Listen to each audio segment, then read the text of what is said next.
In these subjects, next to impossible. In some subjects, yes, you can take the liberty because syllabus more or less remains the same. But here is different. So yesterday I told you that today's lecture also, the pace of the lecture will be normal because this has to be solid. Today's lecture concepts, whatever I'm going to teach you, it has to be rock solid. Then only you can answer questions related to inflation and exchange rate. Next lecture can be little normal fast also, but this has to be little slow. The reason being that there will be too many new things for you. You have to absorb so many fine points will be there. So let's start with that. It won't be difficult. It will be super easy, but your participation will be very crucial. At the heart of where. So for example, I'll teach you these simple things, but then there will be a point when I'll reach places like this, where I will ask you questions. And in these places, we'll do something like this. For example, I'll take this out. Then I'll ask you that according to you, what could be the scenario which will lead to this. So these are the things that you have to participate. And for example, see this. One case I'm going to explain. Next case you have to explain to me. This way you will learn. All right. So your emotional presence in the class has to be absolutely 100%. So for example, this is an assignment which we'll do in the class. So I'll show you this, and then you have to fill this. So there's a dot here, you have to fill this, like this, and then there's one more which you have to fill with me. So these are the things where I told you that's why it will be slightly slow, but the reason being that I'll wait for your responses, answers. This is how you learn. The moment you complete all this, then we'll be in a position to reach a place like this. Right, because this is something which US has been trying to put some allegation against India since very long. So this would be almost towards the fag end that we'll reach this place. There's a reason I took all the restless here. I couldn't find a better picture. I thought I'll take this because this pretty much shows what US is trying to do with India and what US is trying to do with other countries. So through this we understand quite a lot. This will lead us to this, which means that if you see the slide numbers, we are still halfway through. So your friends saying, do we have to draw that? Of course not. I thought that was a joke. Why do we draw this? We have to take lessons and then we have to use the lessons here. You'll see so many blank spaces today. The reason being that all the blank spaces have to be filled by you. Okay, so it will be more about you, less about me today. So let's start with the basic ideas. And you have already understood that it will take you at least 1.5 to 2 hours to get a hang of the things. Now, okay, what are we doing? But it will take you 1.5 to 2 hours. But after 1.5 to 2 hours, you will emerge as almost a champion in this topic. So, but for that, you need to tolerate these 1.5 to 2 hours. Of course, like, do you even need to ask if there will be a dictation? Well, after so many lectures with me, do you really doubt? There will be more than adequate dictations and more than adequate content. So, you should not even ask all these things. I mean, you should not even ask me if you will teach this or not. Because if 10 things are required, I'll teach you 20. Don't even think about that. So, what are we going to do? This is called as global exchange rate system. Right, so what is global exchange rate system? Listen very carefully. I don't have dollars. Right? I'm not a spiritual guru, I don't carry all those things. So I have simple currencies, Indian currency. You can imagine so many things, huh? You can imagine, right? You also can imagine. Imagine this is dollar. Dollar looks like this only. Now this is rupee. So you have to imagine all this. So see, what happens is, for example, let's say I'm going to US. And I know that in US, if I stay in a hotel, I have to pay in dollars. So I want to make myself ready. Now, how many dollars can I carry? How many rupee can I carry? All these things you study in a topic called as balance of payments. Because there are RBI rules called as liberalized remittance scheme, etc., where the quantity of dollar rupee that you can carry outside is all fixed. But to be able to reach that stage where we understand how is dollar to carry and why restriction has been put, we have to go through this process first. That what is this exchange between dollar and rupee? What is this for now? So for example, you want to go to USA on a vacation, etc., and you need dollars. So what are the places you can go to convert your rupee into dollars? So that's rupee I'm carrying, but I need dollars because I'm going abroad. So where will I go? Either there are three options for me. Either I go to private bank, commercial bank like SDFC, or I go to government bank, like for example SBI. I'll go to the bank counter and I'll say that I need to exchange this rupee for dollar. Which counter? So they will tell me that there is a currency exchange counter in every bank. So they will do the job for me and they will take a little bit of commission also. Some commission is required. So if you give them 100 rupees, they will give you some dollars and then they will tell you that little bit of commission like 2 rupees, 3 rupees, etc. Commission, etc. Everything regulated by RBI. RBI regulates everything, so nobody can cheat you there. Or you can go in the open market to some people called as currency dealers. Go to Connaught Place. You'll find so many currency dealers. Go to Pahalganj area, full of currency dealers. Come to Rajendra Nagar area, Karol Bagh area also. Tourists, a lot of tourists stay here also in this area, very close to Karol Bagh Pahalganj. That's why. So you find a lot of currency dealers. So there are 3-4 options I told you. First you go to government bank, private bank, or currency dealers. There is something interesting. Whenever you go to these people, like for example banks or currency dealers, if you give them 100 rupees, basically what you are trying to do is when you give 100 rupees, you buy ice cream. Similarly, you are giving 100 rupees and you are buying dollars. It's like that only. So you are giving them 100 rupees and asking them, hey, how many dollars can you give? Now there are 2-3 options. One, if RBI has made a rule in India that every time somebody will give, let's say, 100 rupees, $1 has to be given to that person. Oh, RBI has fixed it. This can be a method because RBI is the boss of currency, regulator of currency. So RBI can actually literally put a limit and say, in my country, what the Facebook rule, my rules. Let's say RBI can say, my country, my rules. And we can't do anything about it. So RBI will fix it. And if in this country anybody takes 100 rupees to a bank, guaranteed $1 will be given. Nothing more, nothing less. That is possible. There is second formula. RBI can say that, okay, I will not decide. Just like when you go to buy 1 kg apple. Suppose that this year the apple production has not been good. If you take 100 rupees, you know how many apples will you get? 1 apple. If the apple production is not, demand supply. So you are demanding apples and you are giving 100 rupees, but you will not get too many apples because supply is not there. Whenever supply of something is in short supply, for example, the supply is not enough, not adequate. If you give money, if you give rupee, you get less quantity of that. So let's take the opposite side. Suppose the production of apples is in bumper production. Now go to the market with 100 rupees, you will get 2 kg apples. Achha, which means that the amount of apples that you are going to get with this currency depends on demand and supply.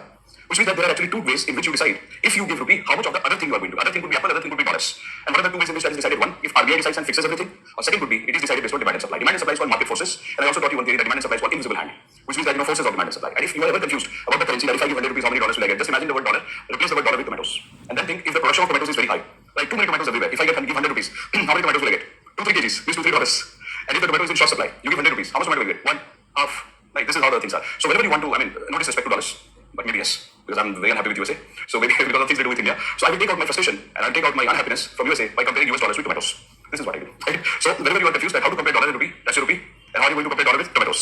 Right? So with this 100 rupee, how many tomatoes are you going to get? Alright, so this is a very basic kind of very layman kind of thing. So let's become slightly technical now. It becomes easy now. So see, if you look at the world has been doing flip-flop between this idea that RBI will fix and second market will decide. Whatever method is being followed across the world, it is a variant of that. Like these are 2 extremes. In one case, RBI decides, in one case, market decides. Whatever exists in the world is related to these 2 concepts only. But this is not the beginning. In beginning, things were different.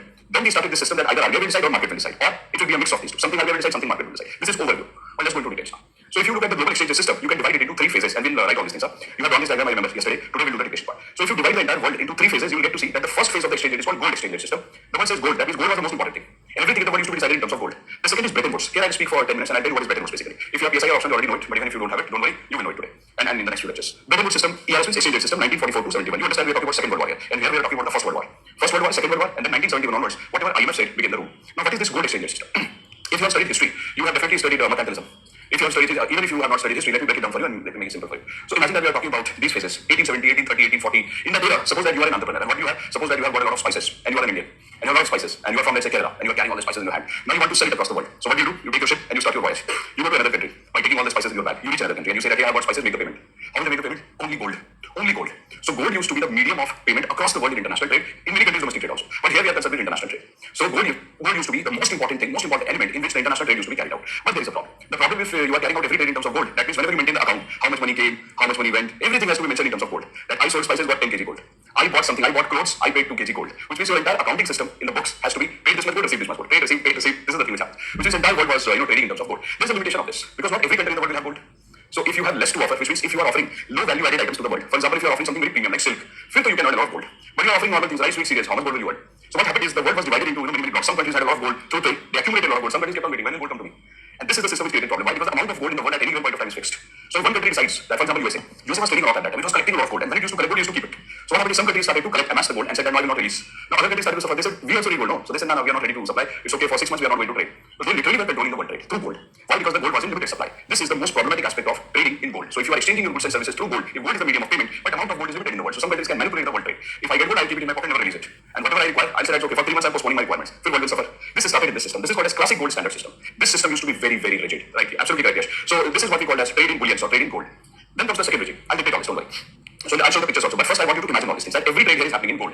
But then I told you that gold is limited. So countries have started to suffer. So now what is the new system? The new system was, it was decided across the world that some countries are actually already manipulating. So they said, let's do one thing. Let's put gold in a box. So put some gold, take a box, put some gold in a box. Then they say, here, put dollar, and here you put pound sterling. Pound sterling is the currency of UK, right? The great colonizer. And then you have the currency of USA, the world champion. USA says that I'm the dad of the world, right? So that's US, and that's UK, and that's gold. So it was decided that there will be a box. Every country will create this box where some gold, some dollar, some pound sterling will be kept. And this box will be called as reserve. So this is called as a reserve box, which is kept by every country. The moment you create a reserve box, if the size is, for example, this, if you take this in the world market, there would be a certain amount of goods or services that you can purchase. Because everything has a price. The price used to be decided either in terms of gold or in terms of these two global currencies, because these two were the masters of the world. They used to control literally the world trade. So they said that our currency should become a global currency. So either why their currency became the global currency, this is also the biggest debate. So when I teach you global currency, I'll tell you a definition. Today also I'm telling you the definition that a global currency is that currency which has some important features. Number one, that country's share in global trade has to be in top 3 or top 5. So these two countries were believer in world trade and their share in the global trade used to be in the top 5, or in fact top 2. That's the first reason that they said our currency will be global. Second, strategically and defense-wise, you have to be top class. So that if your currency becomes a global currency, everybody in the world should be safe, that nobody can attack you and make you so weak that your currency loses power. Which means that strategically and defense-wise, you have to be a top-notch. So that's the second one. Third, the world has to accept you. It doesn't mean whether you are the king of the world in your own head, but the world has to accept that, okay, you are the king of the world. So which means global acceptance is the criteria. I'll dictate all these things when I teach you balance of payments. But today, brief idea. But the biggest reason that these two countries said our currency will be the global currency, the biggest reason was first defense, second was the world trade participation, but the biggest reason was because they collected all the gold of the world and kept it in their reserve and they said, oh, we control the gold. 90% of the world's gold was controlled by these two countries. So when you control the gold, keep the gold in your country, and then the entire world is saying, where is the gold? So one day I'm the president of US and you can say, gold is with me. So then the world says, please release the gold. I say, no, I won't. Now you start to do one thing. You use my currency as global currency. Wow, what a blackmail. So what did I do first? I invested in global trade here, and through trade I collected a lot of gold, and nobody knew what my intentions are. I keep on collecting gold, keep every gold in my pocket through world trade, because world trade was happening only in gold. Now the moment I get the entire world trade gold, what do? I tell the world, see, gold is in my pocket. That's my currency. So if you want to trade in the world, use my currency. Every country will ask me, hey, if something wrong happens to you, somebody comes in your country and loots you, your gold, what will happen to your currency? So then I'm saying that, do you see my defense? Do you see my system of defense and strategic presence in the global geopolitical scenario? I'm one of the most strongest countries in the world. Sorry, you can't attack me. Try attacking me, I'll show you. So this is how you defend yourself, by saying that I have the gold, I have the currency. Now I'm having the entire gold of the world. This I'm not going to release. Do whatever you want. Now use my currency as a global currency. This is how it all started. So I don't know, these books are not writing all these points, but actually literally this is what happened. So come back please. So now these US and UK started to tell everyone that put my currency in the box. Earlier, what did you put in the box? The only thing that was put in the box, in this case, here. Yeah, under classic gold standard, the only thing that was put in the box was gold. And whenever some country had to buy, let's say, a pen, like this pen, they used to give gold and take the pen. Now the world started in a different way. What did the world do? One said, chalo, this is called as gold standard regime, in which you take a box like this. In this box, since you don't have gold, because entire gold is kept by US and UK, very less gold is present with other countries. I told you 90% gold with US and UK, only 10% gold with the rest of the world. So what did they do? US and UK told every country in the world, take a box, put whatever little gold you have, then put your dollar and put the pound sterling. So these two currencies, and to get these two currencies also you have to give gold to USA. This is amazing. So USA said, give me little gold, I'll give you dollar, I'll give you pound sterling. So they said that all in that world, that take a box, put gold, dollar, pound sterling, and whenever you have to buy a pen like this, you get this box. They said if we give this, other countries are saying if we give this box, there will be nothing left with us. So then US said it's okay, then you print your own currency. So then US and UK told the entire world, keep this box with you, like under your control, and then print your currency like rupee, for example. We said how much rupee? They said whatever rupee you print, the amount of the rupee will not matter. What will matter is with this kind of reserve, gold, dollar, and whatever it is, how many pence can you buy will exactly be the number of pence that you can buy using this currency, because this currency, piece of paper, will be equivalent to only this box. Whatever is the purchasing power of this box will be the purchasing power of this currency. Which means if with this box you can buy 1 pen, whatever currency you print, suppose you print 1, 2, 3, 400 currencies. So with 100 currencies you will be able to buy 1 pen only. So they say entire purchasing power of the world will be decided by this box. So first it was only gold, give gold, take pen.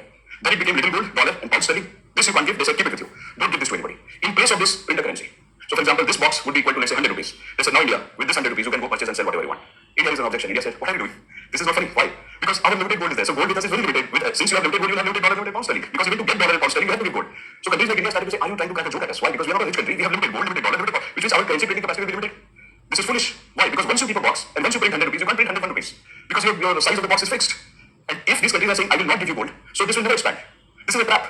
Because here they say, put gold, put dollar, put pound sterling. Now India says, I need more than 100 rupees. Why? Pen is not the only thing that we need. Suppose we want to buy something else. We want to buy medicines. So now you have medicines and you have pen. So with this currency which you printed, you bought pen. Now you need medicine, all you buy. So India started to say, I need more currency. Can I print more rupee? They said, no, you can't. Because we have only one box. We said, give us more boxes. So US and UK said, why should we give you boxes? But what have you done to deserve boxes? So then we said, hold on. We have spices. Take spices, give this box. They said, this is good. So then they gave us one more box. They said, keep one box. So one extra box received, and in place of that box, we printed one more currency. But how long will somebody keep giving you boxes for spices?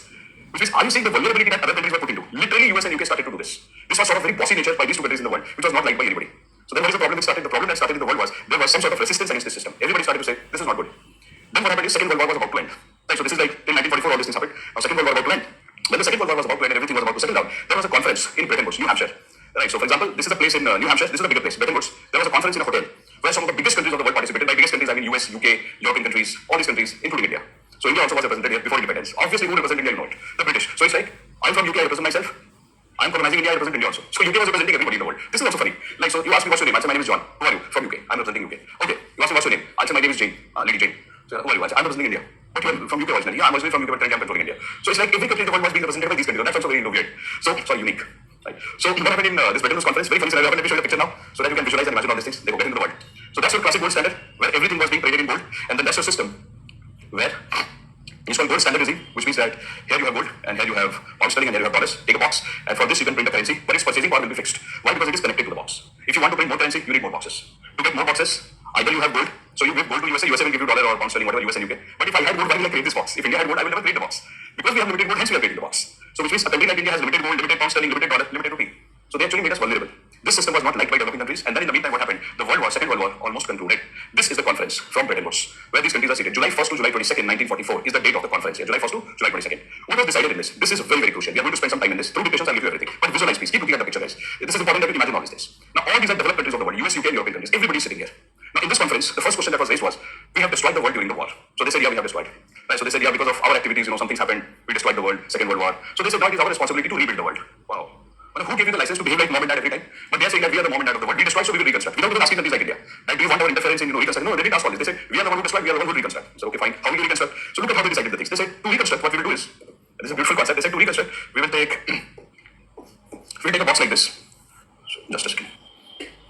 They said, to reconstruct the world, we are going to take a box like this, and in this box, they said, in this box, we are going to put cash, dollar, dollar, dollar. So they said every country who is sitting there, whosoever is there, the great power of the world, they said that all these countries, they will contribute money in this box. When the box is full of cash, they said we will go to different parts of the world and we will take out money and we will give this money as loan to them. So they said, how are we going to reconstruct the world? We will deposit cash. We will collectively, deposit, make contribution in a box like this, collective contribution. And then when a country like India calls and says, I want to construct roads, they said, what are we going to do? We are going to take out money from this box. We will give it as loan to countries like India and we will tell them that the rate of interest will be very low, 1%, 0.5%. But if you take loan from this box to construct the road, two things will be done. Money will be given to you, and some technical experts from these countries will also visit your country along with cash. And they will make sure that when the road construction happens, it happens according to them. Wow. That is called reconstruction of the world. So everybody started to say, what's the name of this box? They said, what's the name? PSIR. What's the name of this box? Come on, guys. There's a name of this box. Think about it. What are we doing? Reconstruction. So what will be the name? Reconstruction and redevelopment. Brilliant. IBRD. International Bank for Reconstruction and Development. So IBRD. So the name of this box is IBRD. And what did they say? What is IBRD? IBRD would mean that it's a contribution from these countries in a box like this, and they said from this box, money will be given to other countries in the form of a loan. But then they realized later on that only this box is not going to help. Why? Let me give you just one example. They said using this box, we are going to give money to all the developing countries and poor countries. At that time, they used to use the word poor. Now they call us as emerging economies. Earlier, they used to call us poor countries. So they said from this box, we'll give money to poor countries of the world in the form of loan, little bit loan. Our exports will also go, etc., etc. But then there are some countries in the world where the law and order is very bad. At least in our country, law and order is decent, but in other countries, law and order used to be very disturbed. So they said this method cannot be used in those countries where law and order is very, very problematic. They said in those countries, what we will do is we'll create another body. Right. So for example, MIGA. We'll create another body and we'll create another box, and that box will be sent to disturbed countries. So for different purposes, they said we'll create different boxes. In normal countries, this box. Disturbed countries, MIGA. Similarly, for those countries where disturbance is not there, but they are so poor that they cannot return the money. They said there are many countries in the world who are so poor they cannot even give 0.5% rate of interest. In some cases they can't even return the loan. So this is for them. We are going to start a new box called as IDA. IDA will be a box made for those countries who cannot pay any rate of interest. For those countries who can pay rate of interest, IBRD. For the countries who are very disturbed in the world, MIGA, MIGA. Essentially, they created multiple boxes, 5 boxes. The correction of the 5 boxes. So, for example, Bretton Woods Conference. So, see what happened in Bretton Woods Conference? They decided, the first thing they decided was that they will create a box like this. They said, this will be a box which is going to help the reconstruction of the world. But then they realized, no, this box is not good enough. It is good for normal countries, but for countries who are very disturbed and who cannot, ensure law and order, they said for them, MIGA. And there are some countries who cannot even return the money or they cannot pay rate of interest, IDA. So they created 1, 2, 3, one more box, 4, 5. 5 boxes were created later on. But this is the first box which was created in 1944. This is the box which was created in 1960. So these 5 boxes are called as World Bank Group. That's the World Bank Group. That's the birth of World Bank Group. So if somebody will ask you that who is the mom and dad of World Bank Group, that's Bretton Woods Conference. And that's the story actually. So the birth of World Bank Group started from IBRD. But you would have read in the newspaper, etc., something called as World Bank. What is World Bank? IBRD plus these two. These two together are called as World Bank. And these 5 institutions which developed together are called as World Bank Group. So this is IFC and ICSID. So total there are 5. And all these 5 developed in a gap of like 4 years, 5 years gap. But the first 2 institutions which were developed was this. The first one is this. And this one also developed to help those countries who are poorest of the poor. So hence this one plus this one together are called as World Bank.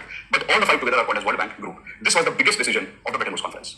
The second decision of the Bretton Woods Conference, second decision of the Bretton Woods Conference was they said that that box system is very bad. Bretton Woods Conference itself is saying that this system is very bad. Why? Because it is disturbing the world. They said that why only these 2 currencies and these countries are complaining that we don't have gold, we don't have this. Countries like India are saying how can you limit our capacity to print notes? So they are saying that these countries are complaining. Let's do something. Let's create a new system of exchange rate. So now Bretton Woods Conference, without asking the rest of the world, is saying we will propose a new exchange rate system again unilaterally. So the second thing they did is proposed a new exchange rate system called as Bretton Woods ERS exchange rates. I teach you this Bretton Woods exchange rate system. Now they said that when Bretton Woods exchange rate system will start, and it started from 1944, they said it might be possible that again some countries will complain.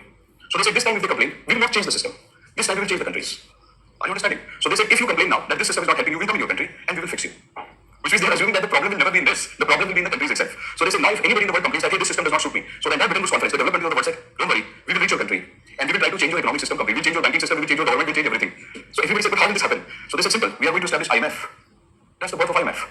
Which is the foundation of IMF is, if somebody asks you why IMF was founded, I'm literally breaking it down to the most basic. But while writing, we'll write quite a few things. But then to understand, our first step has to be like this only.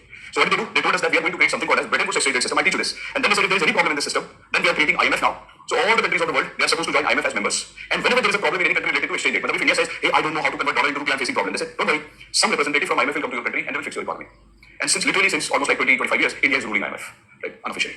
But to be able to rule IMF, some Indian economists have to leave this country and take up the citizenships of another country, like USA. Then only you can rule. That's also a problem. So 1944, the birth of IMF. Why was IMF created? That if any country faces a problem, we can fix them. Literally, if you look at all this, you might get a feeling that they are being very bossy here. That we will decide, we will tell you, if you have a problem, we will fix you. But who is asking them to do all these things? So they are saying that we are the boss of the world, most powerful countries, we destroy the world, so we will fix you. But we don't want you to fix us. But there is no choice, because the entire world has ganged up now. So now, was India representing itself in these institutions? Yes. Even before independence, the British were representing India, and India got the membership of all these institutions right in the Bretton Woods Conference. So India is also called as one of the founding members of World Bank Group. India is called one of the founding members of this, and India also adopted this system. Why? Because we were controlled by British. So whatever British thought is good, they were doing this with us. But then it helped us also. Why? Because, don't write all this, later on I'll teach you. It is India's habit since then that whenever an international organization like this is being created, first India joins this by giving some small contribution like $1, $2. India gets the membership. Once India becomes a member, then India starts to say that hey, I'm your member, I need loans. And when they refuse this, we tell them, no, but you created this for us. Countries like us, you said we are poor, give us loan. And we take so much of loan that we become one of the highest loan takers from these institutions. It is India's track record. So in fact, without teaching you also, if I ask you a simple question, that can you name a country in the history of IBRD who has taken the maximum amount of loan, that would be one of the top 10 countries would be India. One of the top 10 countries who has been taking loan from Asian Development Bank, AIIB, New Development Bank, World Bank is India. For everything, India is one of, in fact from AIIB, Asian Infrastructure Investment Bank, is India the highest loan taker. Asian Development Bank, second highest loan taker. And in all these institutions, India is one of the founding members. So whenever these institutions are created, India says, it's easy, I just have to contribute this much, and then I will take this much. But there is also a history of India. Whenever India has taken loan, India has returned the money. India has never defaulted. We never default on those money. That's why they keep giving us loan.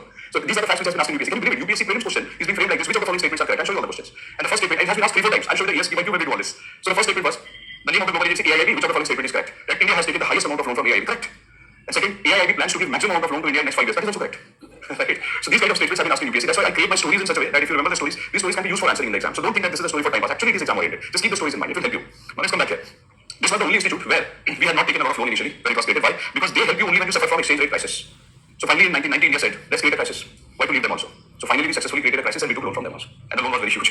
So finally we succeeded in taking loan from all of them. Here also, here also. In fact, India is so funny that India used to tell them that, can you give me loan under this also? They said, what are you saying? This is meant for countries who are highly disturbed countries. India said, what do you mean by disturbance? Tell us, we'll create it. So, this is the only place from where we have not been able to take loan so far because we have not become such a disturbed country, but if government wants, we can.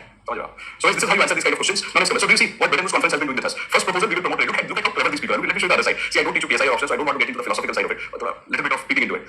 So this is the organization which they created. They said, we will help you to build roads. Tell me, understand. Thank you so much. This is the organization where they said that we will fix the world and we will tell that how to exchange rupee into dollar, dollar into rupee. They said, okay, so we are fine with that. Third thing, they said, if you suffer a problem here, we will come and fix you. Why? What do you want to do? And they said, we will convert your economy into such a Australian economy that you will be comfortable with this. This is slightly weird. They didn't stop there. They said one more thing. That when everything will be done like this, how will the world survive? If everybody knows how to convert dollar into rupee, rupee into dollar, but who will manage the entire trade in the world? Somebody has to manage trade also. Like they are saying we are managing this development of roads. They say we are managing rupee to dollar, dollar into rupee. And if a problem happens, we'll fix you. But how will the global trade happen? Somebody has to manage global trade also because we are the moment that will manage trade also. So what did they do? Absolutely. They proposed something called as International Trade Organization. This was proposed in the Bretton Woods Conference. This was accepted, this was accepted, this was accepted. But USA said, I don't accept this. This was not accepted. I'll tell you later on why. This was not accepted. Because USA was saying that there might be some clauses here which might be a problem for me. Why? Because when this exchange rate system was proposed, which I'll teach you right away, when this exchange rate system was proposed, a lot of importance was given to dollars. At that time, USA said it's okay. But then USA immediately realized that if everything happens in terms of dollars, there might be a problem. That if other countries of the world keep dollar just like I'm keeping gold. So USA says if I'm printing dollar, then everybody keeps the dollar, doesn't release it. Like China. China has the habit. Whenever it sees dollar, it keeps it in the pocket, never releases it. It has learned the trick from US only.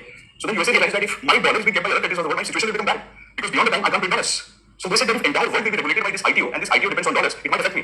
Immediately it said, no, nothing can like this ITO can be. Sorry, I'm not ready for this. I need time. But then this Bretton Woods conference was too powerful. They said, yes, you might need time, sir, no problem, but in place of ITO, we need to start something.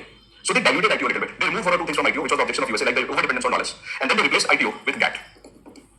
General Agreement on Trade and Tariff. It was almost like a watered-down version of this. 99% same, one or two clauses removed. Later on, GATT became WTO, World Trade Organization.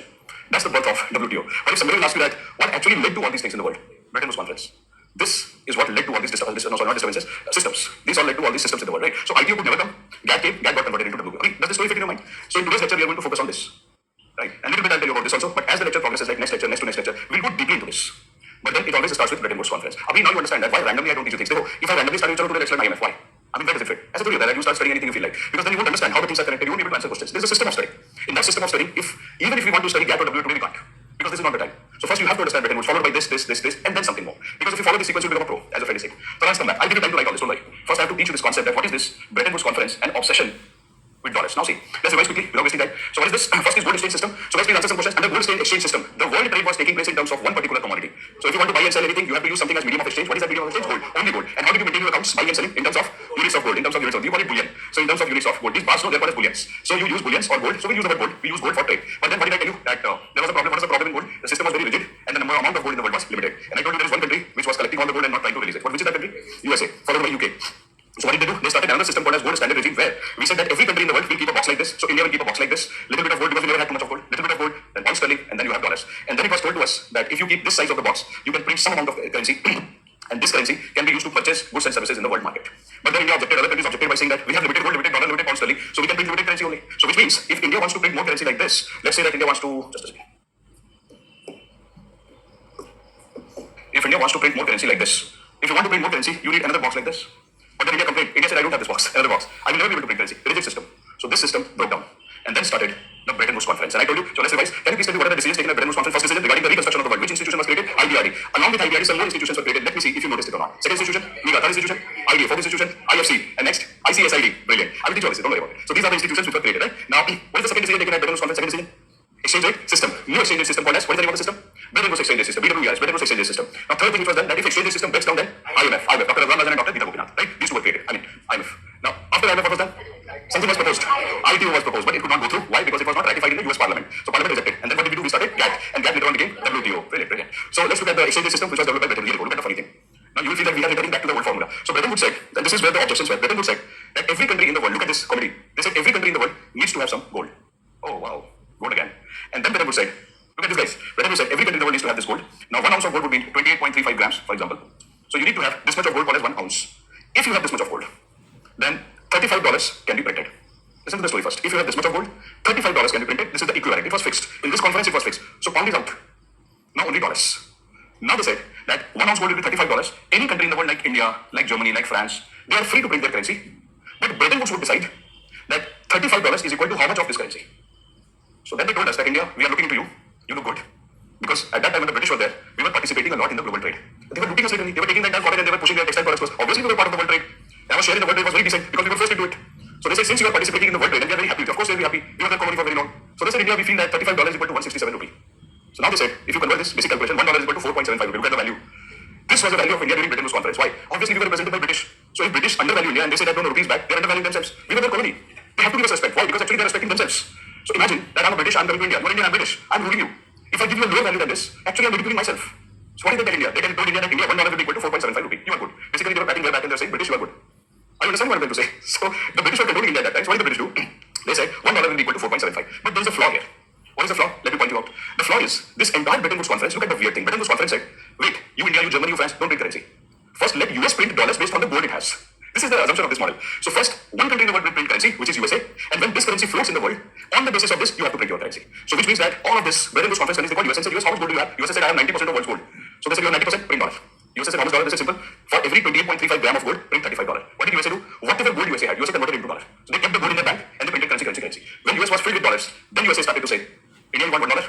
Print rupee and give me 4.75 rupee. I'll give you $1. Germany, you want dollars? You give me something, I'll give you $1. Now USA started this system in the world. USA said, you want $1? You give me your currency, your currency, your currency, your currency. But I will decide. And who's controlling Bretton Woods conference? 3-4 countries. The developed countries, they're controlling. So they said, we will decide $1 is equal to how much of rupee or $1 is equal to how much of another currency. We will decide all this. And then they started to say that if you need dollars, just give us those currencies, your currency, we will give you $1. I think that this system was far more toxic than this system. Because this is blatant toxic. I mean, you are just saying that first everybody waits, the boss of the world will convert the gold into dollar, then the boss will call out every country and say, you give me 5 rupees, I'll give you $1. This is very bossy. That's why there's a problem. The foundation is the problem itself. And that's why the reaction by BRICS countries, and they started another system called as AIIB, NDV, CRA. So this is the flaw in the system. And now what did USA do? And this Bretton Woods conference do? They said, if this country fails to provide 5 rupees, it might happen that there might be a problem in India, India might not be able to provide, some problem might happen. So they said, don't worry, we will send our team to you. And we will change your economic system. And if you don't like your currency, we will change your rupee also. Right? So they said, this is our help. So how did it all start? They said that nobody will print the currency, nobody is allowed to print currency, forget. First, US will print dollar based on its gold, only US, nobody else. And then it will be decided that $35 is equal to how much of rupee? They said 167. And then they said $1 is equal to 4.7. So India, if you want $1, and why do you need dollar for world trade? Because now if India wants to buy something, India has to make the payment. So now India will have to call US and say, US, I have to pay $1 for something. Can you exchange my rupee to dollar? They said, yeah, I can. This is how it all started. So now India has to give 5 rupee to get $1. That $1 will be used by India for global trade. It needs to depend. That's not a good thing. Right, so this is one. Now, when this system started, you understand the vulnerability of the system. US was trapped here. Why? I tell you. China was watching all this. China said, do this. You convert your gold into dollar, don't worry. So what did China do? China started to keep all the dollar. And China started to say, give me the dollar, give me the dollar. Right, so China started to put all the dollar and China never released the dollars. And USA also wanted to participate more in the global trade. USA wanted to participate. USA said, I want to do more trade, I want to trade with every country in the world. So when you trade, you need dollars. So for example, USA went to Brazil and said, Brazil, I want natural resources. Brazil said, sir, payment. So USA said, yeah, payment will be done in dollars. They said, give the dollar. USA looked at his pocket and said, where's my dollar?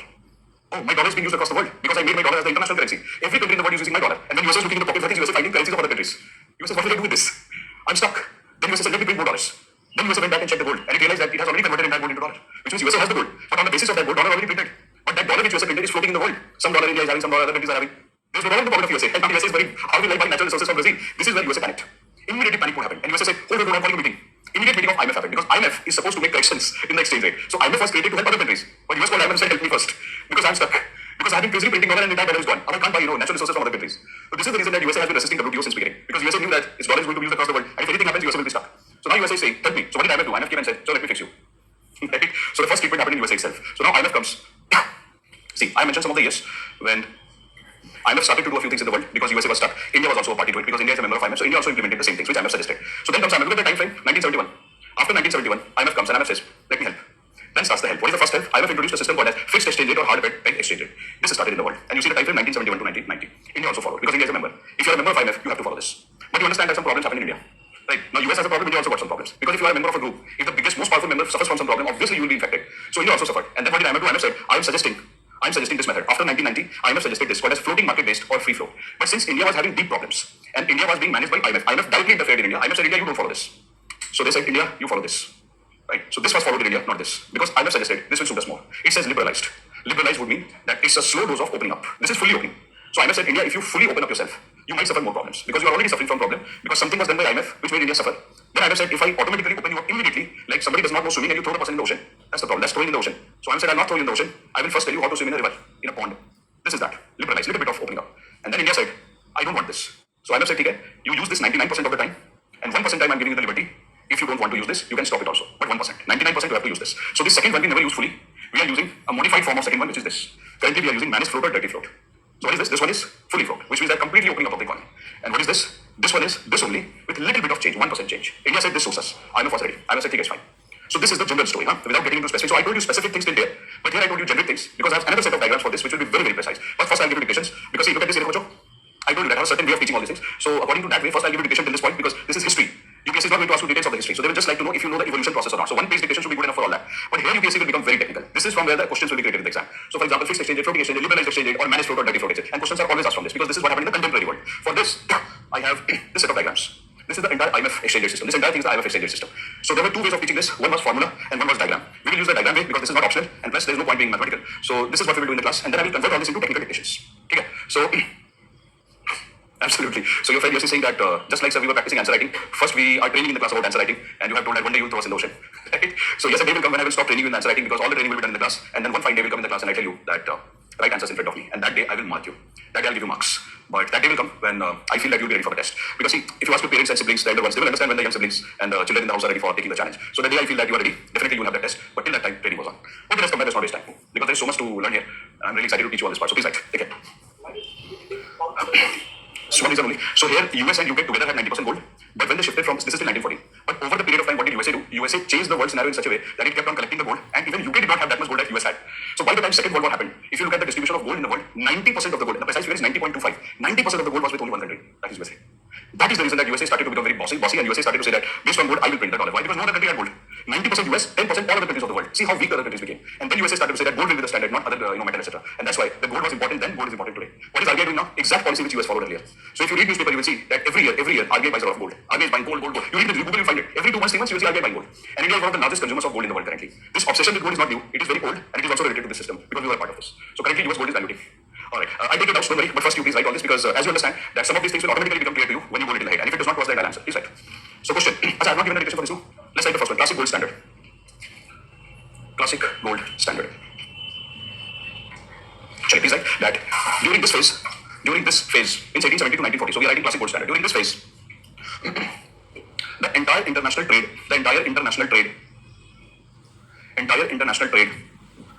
was conducted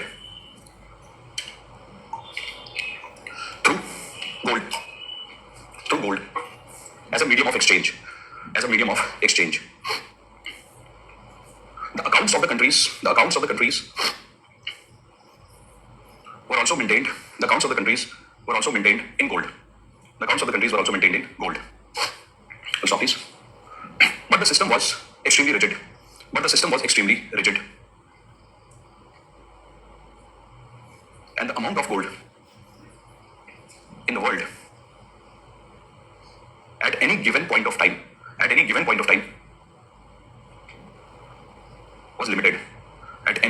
was limited. And change the paragraph. Hence, a new system developed called as gold standard regime.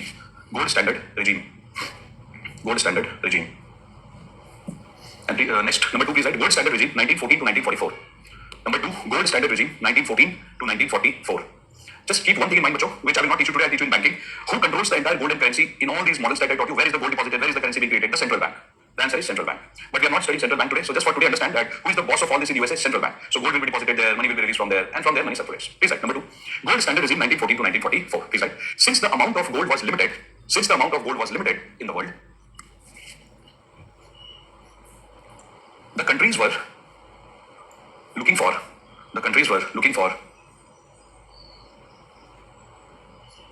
new methods of payment.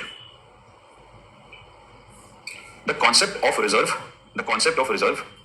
was developed to solve this issue. Underline the word reserve, bacho. The concept of reserve was developed to solve this issue. Change the paragraph and please write. The countries were supposed to create reserve using gold, pound, and dollars in an integrated manner, which means all the three in an integrated manner. On the basis of this reserve, a country could print its own currency. Fine. Done. 2 things done. Now please give a title. Bretton Woods exchange rate system. By the way, did you notice this year, the first question of UPSC GS paper 3, where they said that since independence till date, you have to write about the social sector expenditure in India, all the years, everything. This type of question is very almost common in UPSC, where they might ask you that, beta, tell us since beginning how the exchange rate system in the world has developed. And then you have to write all these things in small paragraphs. They will not ask you to do a PhD because PhD cannot be done on all these topics. It's very outdated. But then UPSC has a habit that they would like to know one paragraph from you on each of these things. So we are writing that paragraph. So please write Bretton Woods exchange rate system. And in the bracket, please write 1944 to 1971. Now, guys, I give you 2 options. You select which option you feel you want to have because we are almost literally having, as I told you, that it's almost like a one-on-one class that we are having. So you decide a few things. So tell me first, you want the dictation of Bretton Woods exchange rate system, or you want an extra dictation related to what were the major decisions taken at Bretton Woods and then go for the Bretton Woods exchange rate? What is the dictation that you want? Exchange rate? Major decisions. Because it helps you to connect and then understand that because of this decision, this system happened. Good choice. So please write a question. Write a short note. Absolutely, very good. All of you are on the same page. Thank you so much. So write a short note on major decisions write a short note on major decisions taken at BWC, Bretton Woods Conference, BWC, Bretton Woods Conference. Please write. BWC took place, Bretton Woods Conference took place between July 1st to July 22nd, July 1st to July 22nd, 1944 at Bretton Woods. Where is Bretton Woods? US, UK? Dollars. US. Bretton Woods. US. Please put a full stop and then write. Some important decisions taken at BWC were as follows. So what did we say? We said that this conference took place between July 1st and July 22nd in Bretton Woods, and some of the important decisions taken at BWC are as follows. Number one, please write.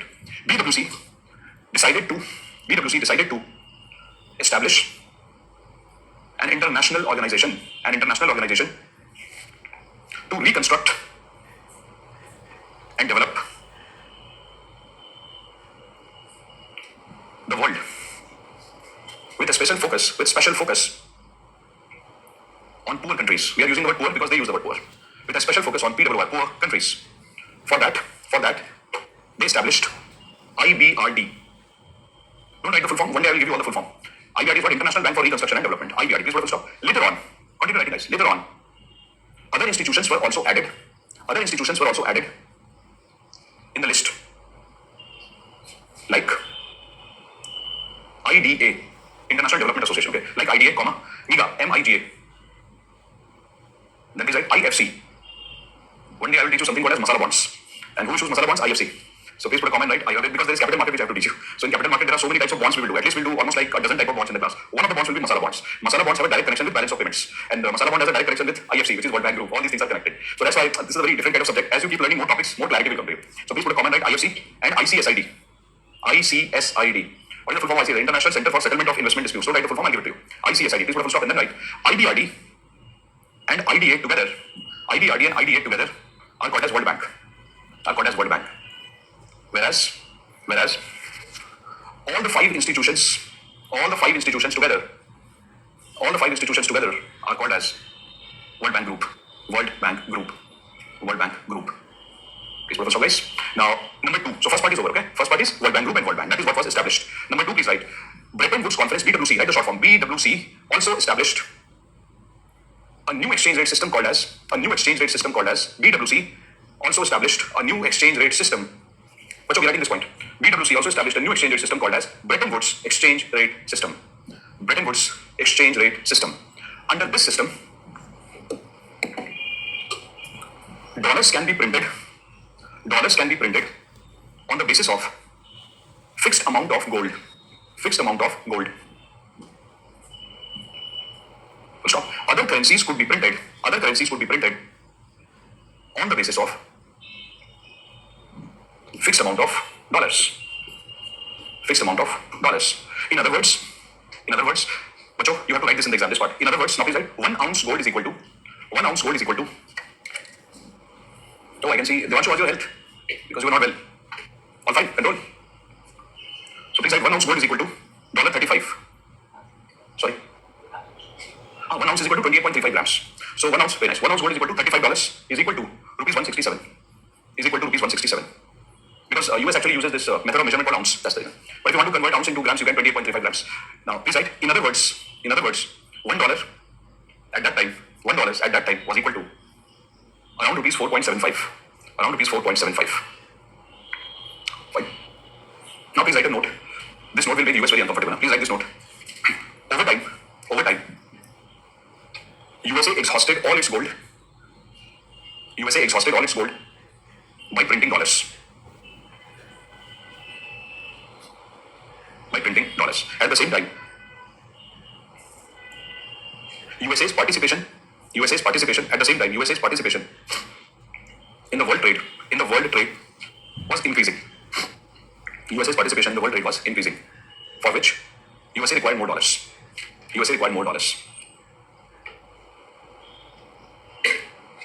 So what are we saying? USA used all the gold to convert into dollars, but then in future you require more dollars because you want to buy so many things, but then you don't have gold. Since you don't have gold, you can't convert it into dollar, but you need more dollar. From where can you get it? And plus some countries were collecting the dollar of US, which I teach in today's lecture only, that what is that method called as. Some countries are collecting US dollars and they're not releasing it. They just keep it in the pocket and say, do whatever you want. I have the dollar, it's not illegal.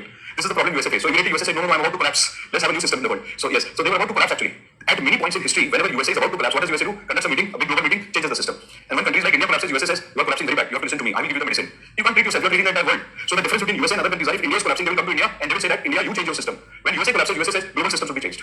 Are you understanding the difference? So I'm US, I'm collapsing, I will not change myself, I'll change the world system. But if India is changing, India is having any trouble, then say India, you change yourself. This is big problem. That's why countries like BRICS, India, China, they started to say that what is this big brotherly treatment and you are becoming the big daddy of the world. So that is why in reaction we started AIIB and all those things. It was a reaction, which one day I'll tell you that how the reaction actually happened. But do you see something interesting in IR? So what happens is when you look at subjects like IR and geopolitics, it is so captivating and addictive that if you enter into the field of IR from here, you won't be able to come back to economics. Because that will show you another kind of game, no? That okay, this is how you play your game, your strategy, other country gives a counter strategy, and it never ends. So that's why they say it's a big game which is happening in the world today. By big game you mean geopolitics. Economics is just a small dot in geopolitics. This is geopolitics. This is economics. That's it. And there are so many other things. There will be defense, there will be resources, there will be politics, there will be social issues. So many things are there inside geopolitics. So that's why, you will see that if you have taken that option, PSI, it never ends. So you can blame that, okay, it is going on for so many months and years and years. Subject is like that. If you are economics, which is a dot, this dot is taking 4 months to understand. Imagine how much this will take. That's why it's a very big option. And if you have already taken a decision, absolutely. If you have already taken a decision to go for PSIR, make sure that you give your heart and soul to it. Don't leave in between. Because if you quit in between, you won't be able to understand. It requires huge patience. So your friend is saying that there is a saying which says, take a decision and make it right. Okay? So US believes in that. Take a decision, change the world. So we wrote this, right? Now please write the third part. Where? Here. So here the changes, for example, let's take this. So let's take this because here though it was only gold. So we can't compare only gold with anything else because it was only gold. Suppose that let's say for example I'm US, you are India. I'm buying spices from you. I'll give you gold. If you are buying something from me, you will give me gold. So this was the first system. Obviously there is no currency involved. But what happened was, let's say that you are India. Guys, you are India. I'm US. You want to buy medicines from me. But then when you came to buy medicines, I told you that give me gold. You said I'm India. I don't have gold now because you were a colony at that. You didn't control the gold. Gold was controlled by British. So if anybody from India, Indian traders used to say that we want to buy medicines from US. Example, US used to say I give gold, but you don't have gold. Entire gold, drain of wealth already happened. How will you pay for it? Problem. So as the time started to move, we started to realize, other countries, not just India, every country started to realize we don't have gold. Entire gold of the world has been captured by the colonizers, the US and the UK. Entire gold gone. So now if you want to buy medicine from me, you don't have gold, what will you give me? Nothing. Or you will tell me, sir, we have a little bit of gold only. I'll say, sorry, can't help. But then there is something which you have, because you have been colonized by British. So what do you have? Pounds. And parallelly, US was placing itself as a world power, so you have some dollars. So some countries had some pounds, some countries had some dollars. Immediately the new system was in the world where they said, take a box. In that box, put some gold, put some dollar, put some pound. Why this dollar and pound was put? Because the gold in the world was exhausted, it was being kept by some countries only, and they were not releasing. Only 2 countries. That's why this system came. And why did we go to this system? Because in Bretton Woods Conference, US wanted to place itself as international currency. They wanted to dilute here the British currency. So they clearly said that no, our currency will be the global currency. And then the question was, why you? Just take it and bring British and ask them if they have gold. And then entire world got to know, wow, in these years, from 1870 to 1944, 90% of the world gold went to USA. So when entire world was fighting World War, US was collecting gold. So the moment you have the world's entire gold, you started to say that now I will print currency on the basis of this. And every other country in the world, if they want to trade with each other, use my dollar.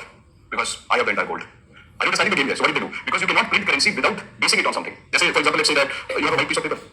Give me the handout. Thank you. So for example, see. So let's say that this is a piece of paper which I have. Suppose white piece of paper. I have nothing in my pocket. And there I write currency alpha. And then I give it to you. Please take currency alpha. Will you take it? What is alpha? How does alpha derive its power from? But then I tell you that kids, that's gold. 1 ounce gold is equal to example $35. Now will you take it? And I make a promise to you by writing here that if you want to return it to me, I'll give you gold. That's what happened. Which is whenever you print currencies, there is a rule. There has to be some guarantee in your pocket. Who gives the guarantee? Central bank. And USA announced in the world one fine day. Imagine me, the US president announcing one fine day in the Bretton Woods conference. I'm looking at all the countries. In this conference, I'm looking at everyone and I'm saying, see, that's USA. Suppose US standing here. And USA is saying, look everyone, which currency should be global currency? Every country started to say, mine. USA said on the basis of what? They said gold. USA said how much gold do you have? So country somebody said 1 kg, somebody said 0.5 gram. India said pass. So every country was saying some gold, India said gold on. Let's add the entire gold that you are saying. So suppose the total gold in the world is 100 kg. USA said, let me tell you how much gold I have. So USA said, central bank, tell us how much gold we have, 90 kg. Now USA said, tell me, who will print the global currency? The entire world said, USA, claps. Story over. So that's the birth of the global currency. The next question which was asked to USA was, why dollar will be the global currency? USA said, it's okay, let Somalia print the global currency. I'm ready to give the entire gold to Somalia. So imagine I'm the president of Somalia. I don't know if watching now. So I'm the president of Somalia, right? President of Somalia.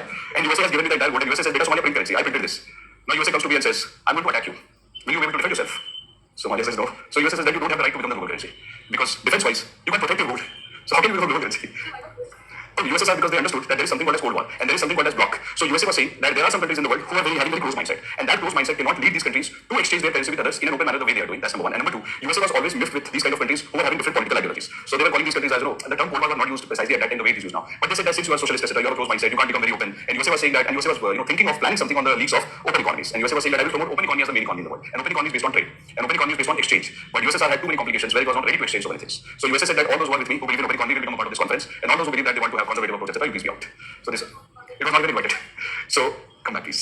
So what was I telling you? That if you can't defend your gold, so then you don't have the right to call it as global currency. This is the problem. So you understood? No, is not required. Good enough. So why did I tell you? And one day when I tell you that what is a global currency, when I teach you balance of payment, we use the same definition. This definition has been used by almost all the countries of the world. They say that a global currency should not only be economically strong, but the country whose currency has been called as global currency should be able to defend itself both economically as well as defense and strategic sense. Otherwise, you cannot be called as global. Anybody will come and look your currency in gold and they will establish their currency as global currency. Full stop. Come back, please. So let's go for IMF. Lipo. Please write. Third, You say it. So, no, Harsh, that is not used. Why? Because your friend is saying something. So, for example, guys, I want to ask you a question. Last question. That which book is your favorite book? You are completely into UPSC mode. So let me change that. Which subject is your favorite subject? Even if you say different subject, I won't mind. I know it. Which subject is your favorite subject? Let me ask. So, Manas, you tell me. Harsh, you tell me. Harsh, which subject? Be very careful. I have to take so many lectures with you. Which subject is your favorite subject? Economics, very good. Thank you so much. At least this much motivation you have to give me. He started to think. He was thinking what to say. If I don't say economics, he will not teach us. So, good you said economics, but let's talk about something else. Which is your second favorite subject? Polity, very good. Now I know which is your favorite. Right? So, history, polity, geography. Which is the most important subject in UPSC? Achha, don't say economy or anything that you feel. Polity. Because polity is the basis of almost everything. If you study taxation, without polity, you cannot study taxation. Because polity gives us what is the definition of a tax. But then, what if I tell you there is no economics, there is no constitution, there is no polity? Because you will be subjugated under somebody else. You will be a colony. You will be attacked by people. Resources are also important. Oh, there's a debate. But then foreign policy is important because foreign policy regulates both. Which is important? No idea. So your friend was asking a question that there are other metals also in the world which are more important. Yeah, but then the world has to agree to that metal. Only one country saying that metal is important, no. So they said that since gold is being agreed by the entire world that it is important and it doesn't lose its value. So they said that gold, that's the only reason. Which is there is no single answer that which is the most important metal. According to me, it can be titanium as well. So IMF exchange rate system. So does this concept of unit counter to minimize the dollar effect that euro 30% yes. 30% yes. The reason being that since Europe and US, they associate themselves in the same block. So they are saying that we cannot openly. I'll tell you what to write. So your friend is asking that is European Union a concept to counter USA? Not exactly to counter USA, but I'll tell you what's the reason behind creation of that. So the story goes back to 1953 and 1957. These 2 years are important. So in 1953 and 57, in this time period, the Europe was not having any kind of European Union. So they were fragmented and they were doing their own examination. After the Bretton Woods conference, there was a meeting in Europe where all the countries of the Europe met and they were thinking that we are the most foolish group of countries on the planet. Why? Whenever two countries like US and UK are fighting with Russia, they call us and we are divided in the world into 2 blocks. Some become left, some become right. We are like brothers in the same family geographically and we get divided in every world war. Why? We are fools. So they said, let's take a vow now. And what is the promise that they made to each other? They said, if we keep fighting with each other, one day what will happen is half of Europe will go on one side, half will go on the other side. Geographical proximity, which is the basis of brotherhood, they said that will be destroyed. So they said, let's do one thing. Let's create a system. This is the beginning. They said, let's create a system where all the countries of the Europe become so interdependent on each other that if there is a world war or something happening across the world, we will never have the incentive of fighting with each other. That was the birth of European Union. So they said that how do you create such an economic system? So they said that we can do one thing. To begin with, we can write the name of all the countries who want to join this group in Europe and we can promise each other that tariff and non-tariff barrier will be eliminated. That is how they started. And they gave the name to this group called as European Economic Community. This was the beginning 1957, European Economic Community. And then they said that just removing tariff and non-tariff barrier is not good enough because if we can't allow people to move freely, then the sense of brotherhood would not develop. So it was not against USA that they were doing all this. They were doing all this as a reaction to the First and the Second World War. This was the idea. And they wanted to deliberately create interdependence so that when too many people will cross the border and move into each other, if I want to attack another country and Germany, I want to attack France, I can't. My people are staying there. And their economic interest, my economic interest is intertwined, so I can't attack, they can't attack me. Yes, they can help me a little bit, but they can't openly attack me. Why? Because we are interdependent. So that's why they said that we have to create a system in such a way that over a period of time, the interdependence increases. So I've got you in the tables that it all starts with PTA, FTA, SSR, SEPA, CU, SM, and then finally EU. So slowly bit by bit, 1970s, it became SM. And then finally it started to become EU. It took the form of EU. And EU, the word EU is still in progress. That was the reason. How a byproduct was but that was not the main reason. No, it was not the main reason. So even if you're writing your answer in PSIR, where they ask you a question that was European Union created as a reaction to USA, it was not created as a reaction to USA, but now it has become one of the most important forces. So yes, as a byproduct, they have established themselves as a very important power, but the beginning was not a reaction. Beginning was a reaction against the world war which was happening and which was affecting them as a family. So beginning was different, byproduct is different. Cool. Your friend is saying understood, sir. Very good. So couldn't one country print excessive currency? No, then I'll tell you. That's first right. Please right. So did I tell you all the things that was done? No. How many points did we write in Bretton Woods? 2 points only. The first one was related to World Bank Group, and the second one was exchange rate. Completed exchange rate. Now write the third one. Third one, please. So please write that the BWC, Bretton Woods Conference. Yes, you can correct. BWC. Same question we are writing the points. But we are still here. We did the first one, second one, we are doing this third one. So please write BWC established. IMF established. IMF. This was stop and write. IMF is an institution which takes care of. IMF is an institution which takes care of exchange rate related crisis which affects various countries. Exchange rate related crisis which affects various countries. Put a full stop and then write. IMF intervenes, means interferes. IMF intervenes in the national and international policies to keep the global exchange rate system stable. Next point. Fourth point, please write. BWC. We are writing 4 points, okay? BWC, fourth point. BWC also proposed International Trade Organization, ITO. BWC also proposed ITO, which would become an international institution to promote free trade at global level. But USA did not accept this proposal. To stop and then later on, GATT was implemented. G8T, GATT was implemented. I'll teach you GATT, don't worry. With agriculture, I'll teach you GATT. GATT was implemented, which became the basis for WTO in future. Fine. We have written the 4 points. Awesome. Now give a small title. Very small title. That question is done. A very small title. Various types of IMF exchange rate systems. Various types of IMF exchange rate systems. Various types of IMF exchange rate system. Please write the first one, Lacho. Fixed exchange rate system. Please write fixed. Number 1, fixed exchange rate system. Fixed exchange rate system. And let me tell you, we are studying this from India's perspective. iPad Voice Health recovered. Good. So we are studying this from India's perspective. Now, why? Because UPSC might ask you a question that discuss all the IMF type of exchange rate system. You write the same answer. Or if they ask you that, what is the evolution of exchange rate system in India? How did India get new exchange rate system? So first write the gold standard, then write the Bretton Woods, and then you write whatever I'm going to dictate. Now, all these things. And in 3 pages you can complete this entire thing. And maximum number of pages that you get in the exam is 3. Minimum number of pages you get is 2. So ideally you have to write everything in 2 pages or 3 pages. So our learning in the class also should not be 20 pages, because then it will be impossible to convert 20 into 3 pages. So our learning should also be like that. Exam oriented preparation is required. So now the first one is fixed exchange rate system. Let me explain this. It will take me almost like 15-20 minutes to explain, but it also depends on your focus. If you are focused, this can be done in 10 minutes. If you are less focused, then 15. If you are not focused at all, it might take us a lifetime. So be focused. So let me start with the first one. So be focused. This can be done pretty easily and fast. So what is the meaning of fixed exchange system? Look at the word fixed. Fixed means what? Fixed means if I'm telling you that hey, kids, I'm going to teach you entire economics for UPSC syllabus. Now this is a fixed thing, and the moment I say this, I have to back it up. I have to back it up by telling you that don't worry, I have studied all these things beforehand, almost like 10-15 years back, and since 10-15 years I've been revising. So yes, I can tell you what is happening across the world. So I have to back it up by telling you that okay, I'm involved in the subject since last 15-20 years, and if anything new also happens in the economy, I can tell you what the new thing is. So I have to back it up by telling you that okay, I have the experience. Similarly, if RBI says, look at this piece, this is very important part which I told you. If RBI, the governor of RBI says, and RBI is the regulator of currency in India. So whatever dollar into rupee, rupee into dollar happens, it is regulated only by one institution called RBI. So now RBI says that $1 in my country will be equal to 100 rupees fixed. And RBI says this is fixed. But the moment the governor fixes something, it's very rigid. The moment the governor fixes something, now governor has to make another promise. Governor has to say, hey, you can trust me that if anything goes wrong here, I have the capability to fix it. Because if you don't show that capability, and if you can't back it up by proving that you can actually fix it, then your exchange rate $1 is equal to 100 rupees will never be trusted by the world. And world will say, sorry, India, we don't trust you, we are not ready to give you $1. Example. Suppose that today, Bacho, I have 100 rupees. I want to buy this pen from USA. I call US seller and I tell you, seller, I'm going to give you 100 rupees. So seller will ask me, sir, it is $1 pen. I will say, yeah, but my RBI has fixed $1 is equal to 100 rupees. So that US agency might tell me, yeah, your RBI has fixed it. But what if you give me 100 rupees and I take it to international currency dealers like them, and they tell me they refuse that, no, we will not convert 100 rupees into $1. Then what will happen? So I suppose you are from USA, you are having the pen. I'm having 100 rupees. I give 100 rupees to you. You will go to currency dealer and exchange 100 rupees with $1, and then you will send the pen to me. But suppose you go to currency dealer and currency dealer refuses to take this, then what will happen? So the entire international community is saying that you must have governor, fine, $1, 100 rupees. How will you back it up? Any proof? Because if you can't back it up, then you can't fix it.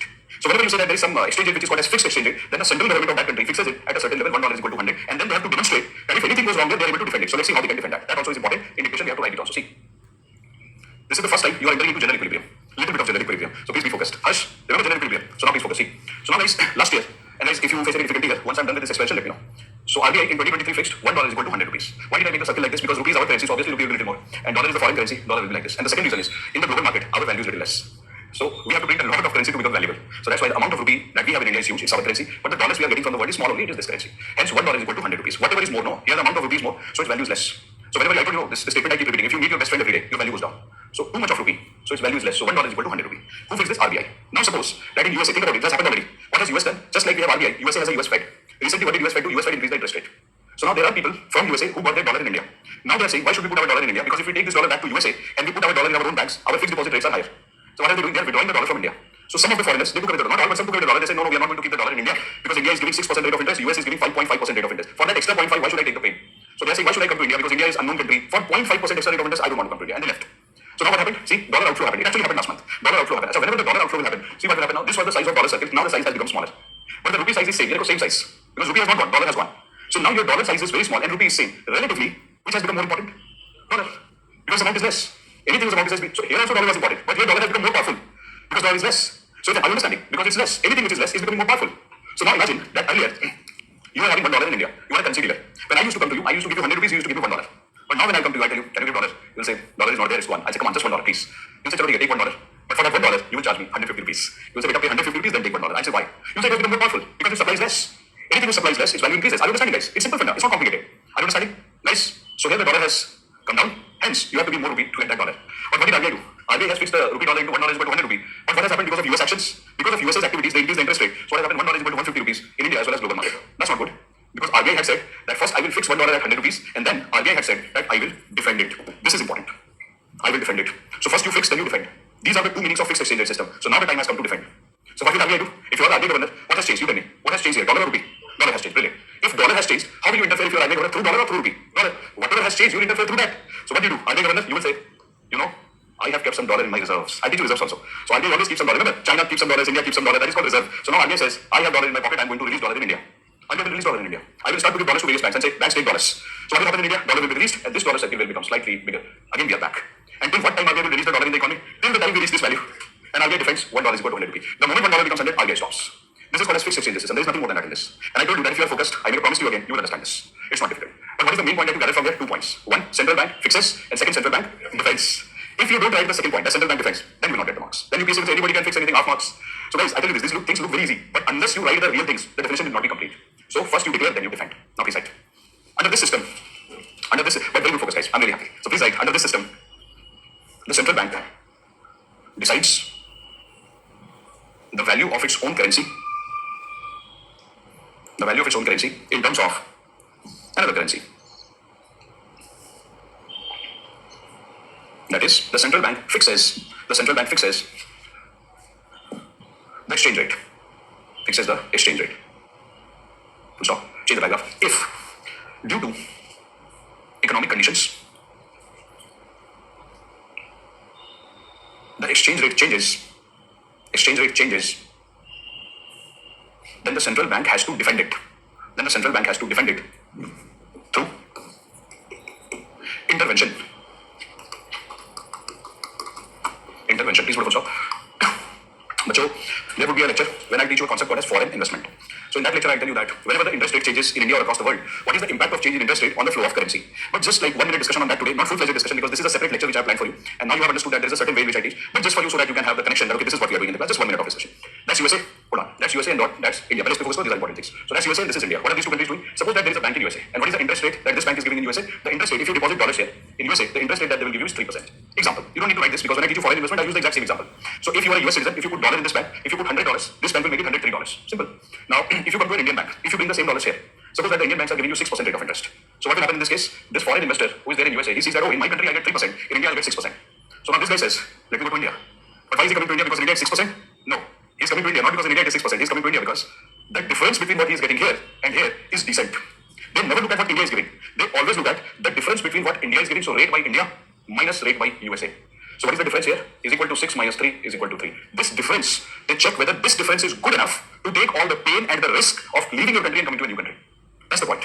Because whenever you come to Delhi to attend classes, you look at the risk that you are going to face in Delhi. What are the risk? Emotional risks. That I might miss my family, my parents, etc. If I want to talk to them and meet them, I can't go because I'm too far. And these are the risks you calculate. Second, health risk. Because you understand, your friend understands that in November and December and January, Delhi turns into a different kind of chamber. So there are some risks. Health risk. Food is a problem. Loneliness might be a problem. You might be you miss your family. If you are used to staying with family, you might miss them. Third problem would be that accommodation and food can be a big problem. So health risk, accommodation risk, food risk, weather conditions, all these things. These are the risks. And suppose the faculty tells you that I will teach you for 2 hours and teaches you for 4 hours. That's another kind of mental torture. That's called child abuse. These are shocks. He's saying it's adverse supply shock. It leads to stagflation. So these are also the things that all of you are smiling. I know. I mean, we have a bro code. You understand what I just said. I also understood what I said. So guys, that's why. What will this person do? This person will not look at 3% and 6%. This person will say, let me calculate the difference. Is this difference good enough for me to take that risk? Then they come. Let's flip the game. So now what has USA done recently? From 3%, they have increased the interest rate to 4.5%. So now in USA, the interest rate is 4.5%. Or let's say 5.5. So 5.5%. 5.5%. In India, it is 6%. Even now in India, it is higher. So by the normal logic, everybody from USA should come to India. But they will not. Because now they will look at the difference. 6 minus 5.5 is 0.5. They will say 0.5. For this 0.5, why should I go? Because if I go to another country, new tax rules will be there, new political scenarios will be there. What if I'm kidnapped? I'm never able to come back. So all these things can happen. What if my health condition is not good? What if just like Vodafone, the government puts a retrospective tax? So the moment I land in India, government might say that in India we have started a new tax. So this person who comes to India says new tax would be from today. No. It will have from last 10 years. We do these kind of things also. We announce a tax all of a sudden and we say that it will be applicable since last 10 years. So then this person is in trouble. So he says, if you come to a country like India, you have to see whether this is good enough to take such risks. So hence, whenever the difference between these two is less, they never come to India. They start to go back. So if you give this answer, that by looking at rate of interest, the foreigners come to India, that's wrong answer. They always look at the difference of returns or interest rate, and if it is substantial according to their judgment, everybody will have a judgment. If according to them the difference is substantial, they will come, otherwise they will not come. Which question has UPSC asked in the exam? UPSC has asked the question, which of the following is correct statement about foreign investment in a country? And they have said, whenever the interest rate in a country is higher compared to another country, the dollars will come to that country. Absolutely wrong.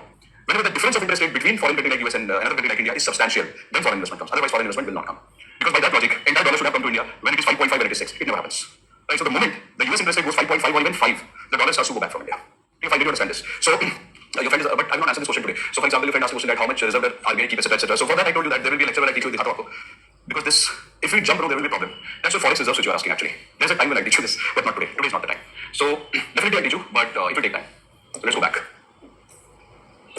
So if I teach you the way I have planned, it will become easy for you. So I don't want to jump. I can answer that question. The slide is already there. It will take 1 minute. But if you keep jumping this topic, you will be left behind and you won't be able to understand. So just give me that liberty. Let's complete this first. So did you understand what you're writing? So the first thing that we wrote is fixed exchange rate system, and then we said no problem. And then we said that in fixed exchange rate system, 2 things happen. You decide and then you defend. Decide and defend. Number 2, please write market-based or floating exchange rate system. Market-based or floating exchange rate system. Market-based or floating exchange rate system. This is super easy. See what happens here. Look carefully, Now, suppose that $1 is equal to 80 rupees currently. So suppose that you have dollar, I have rupee. $1 is equal to 80 rupees. But all of a sudden, what happens is everybody is going to this currency dealer or this commercial bank and saying, I need dollars. Why is everybody jumping? Because now government of India has said that if you take dollars and bring machines in India and you start production and you open new factories in India in manufacturing, we will not collect taxes from you. Now people are becoming crazy. Achha, you won't collect taxes. Let me also import one machine and let me open a factory. So under MSME, under startups, people want to do all those things. So what do people do? So suppose that you are the boss of this currency dealer, you are the boss, you have dollars. And then I am a person who wants to convert rupee into dollar, I have rupee. So I come to you and tell you, please convert this rupee into dollar. The first conversion that you will do will be $140. You take 80 rupees and give me $1. But then you observe, you are the boss of this currency dealer. Then you observe, everybody is coming for this, like 10 lakh people came to you and everybody is saying, give me dollar, give me dollar. Achha, the demand of dollar is very high. Demand of dollar is high, okay? And you have a limited amount of dollars. What do you do? Then you will say, oh, you need $1? Don't give 80 rupees. Now chalo, let's 150 rupees. Now give 150 rupees. Why? Because everybody wants dollars. So what happens is, under market-based exchange system, RBI never interferes. See, there is no RBI here. It is purely on the basis of whatever is the demand and whatever is the supply. So imagine that you are going to a village market. That village is very famous for potatoes and tomatoes. You go there and you see bumper production. Everybody is sitting there in the village, daily market, Monday hard, etc. You go there in the market and say, I need tomatoes. The person who is selling the tomatoes will tell you 50 rupees a kg. You say, 50, everybody has tomatoes. Why should I pay 50? I will not take it. Then the person will tell you, okay, 2 rupees a kg. You just exploited the person. Why? Because there is excess of tomatoes. So see what happened? Bargain happened. Government did not interfere. It is invisible market hand. So invisible hand theory. Because of demand and supply forces, the price has been decided. And whatever price is decided, because of the bargain between buyer and seller, that is called as equilibrium price. Or it is called as normal price. What did I tell you? What is normal price? Normal price means whatever you demand 2 kg, they are able to give you 2 kg. And then whenever you bargain, that price becomes the market price. So now in that entire village, 2 rupees will become the normal price. So anybody who goes in the village will have an expectation, I will also get it for 2 rupees, and they have to sell it for 2 rupees because they have overproduced. So what did you see? What decides the price of tomatoes and potatoes? Demand and supply. So whenever demand and supply decide the value of dollar to rupee, that system is called as market-based or floating exchange rate. So why floating? Because sometimes more dollar will be demanded, sometimes more rupee will be demanded. Whatever demand is higher, that currency becomes a strong currency. So here the demand of dollar was very high. So that's why for $1 you have to give 150 rupees because dollar is very strong. So please write under this system. Under this system, the exchange rate between currencies is decided. Exchange rate between currencies is decided based on forces of demand and supply. Between currencies is decided based on forces of demand and supply. That is market forces. Put a full stop, guys.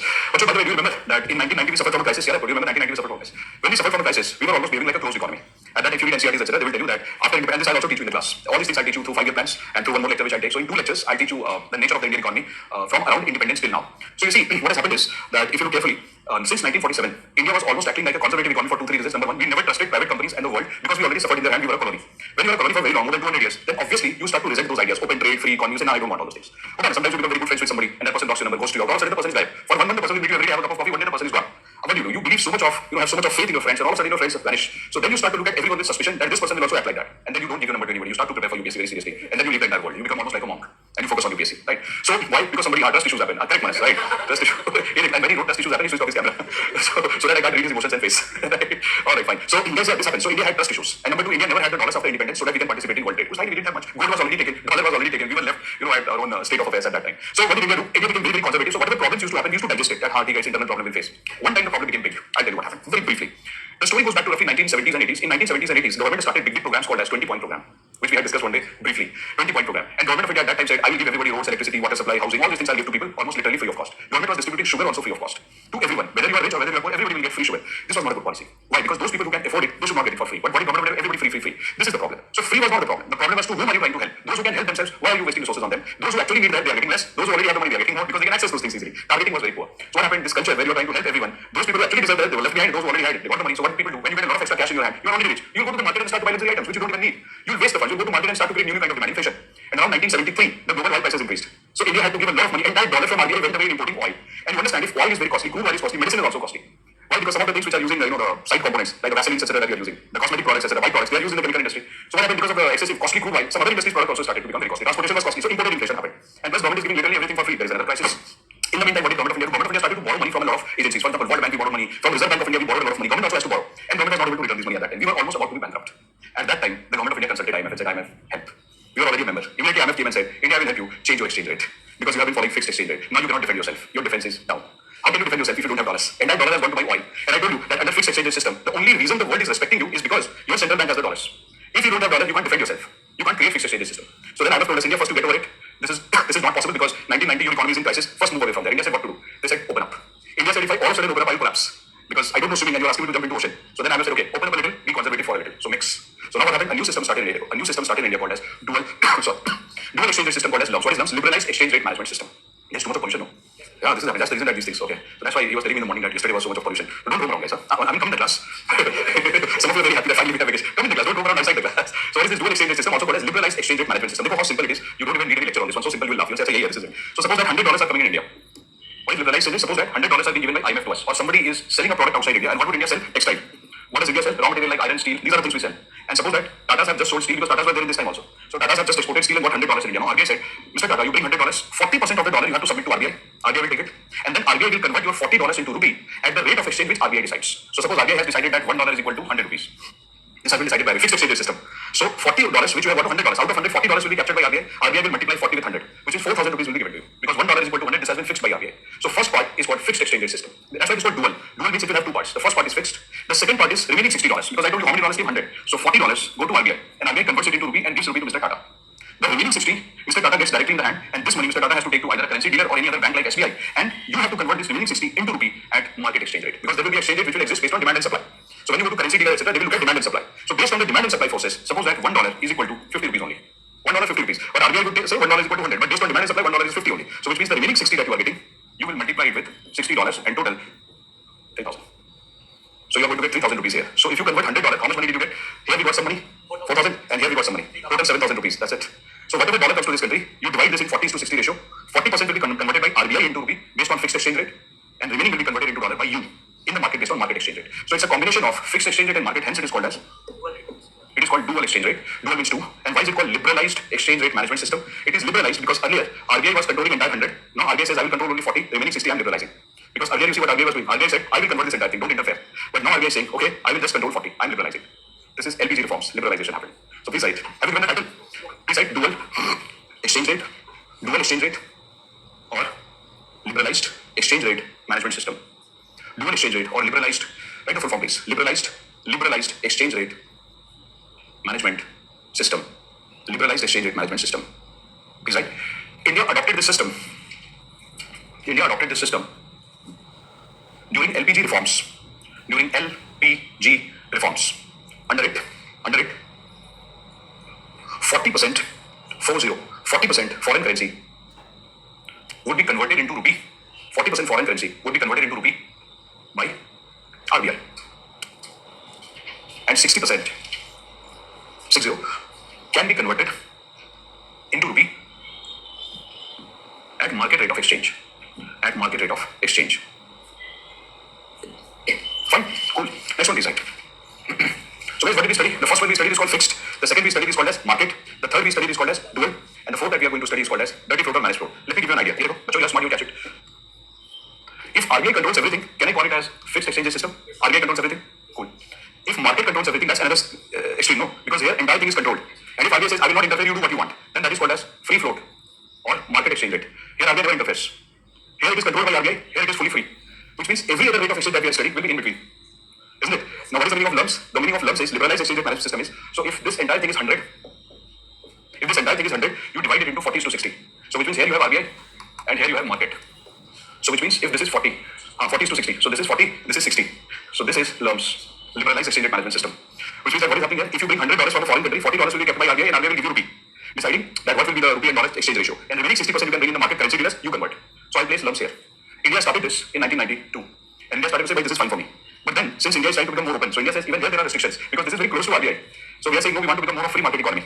But India is a big believer in something. I'll answer your question, but let me first complete. India is a big believer in something. India is a believer in something called as checks and balances. We have separation of power in India. We have constitutionalism. We believe in constitution. So for every right that we provide, there will be a duty and there will be a set of restrictions called as reasonable restrictions. So India said that we don't want to do this. Why? Because if we give free hand to market, then there will be a tendency in the market to manipulate the system. So there will be somebody who will manipulate all the time. So India said we don't want to do this. So what did India do? India said we'll be close to this. Which means India said we will follow a system which is very close here. It will be so close to this that it will look as if it is free market. But whenever there will be manipulative tendencies in the market and if we sense that there is something wrong because of somebody, then RBI said, I will come and interfere.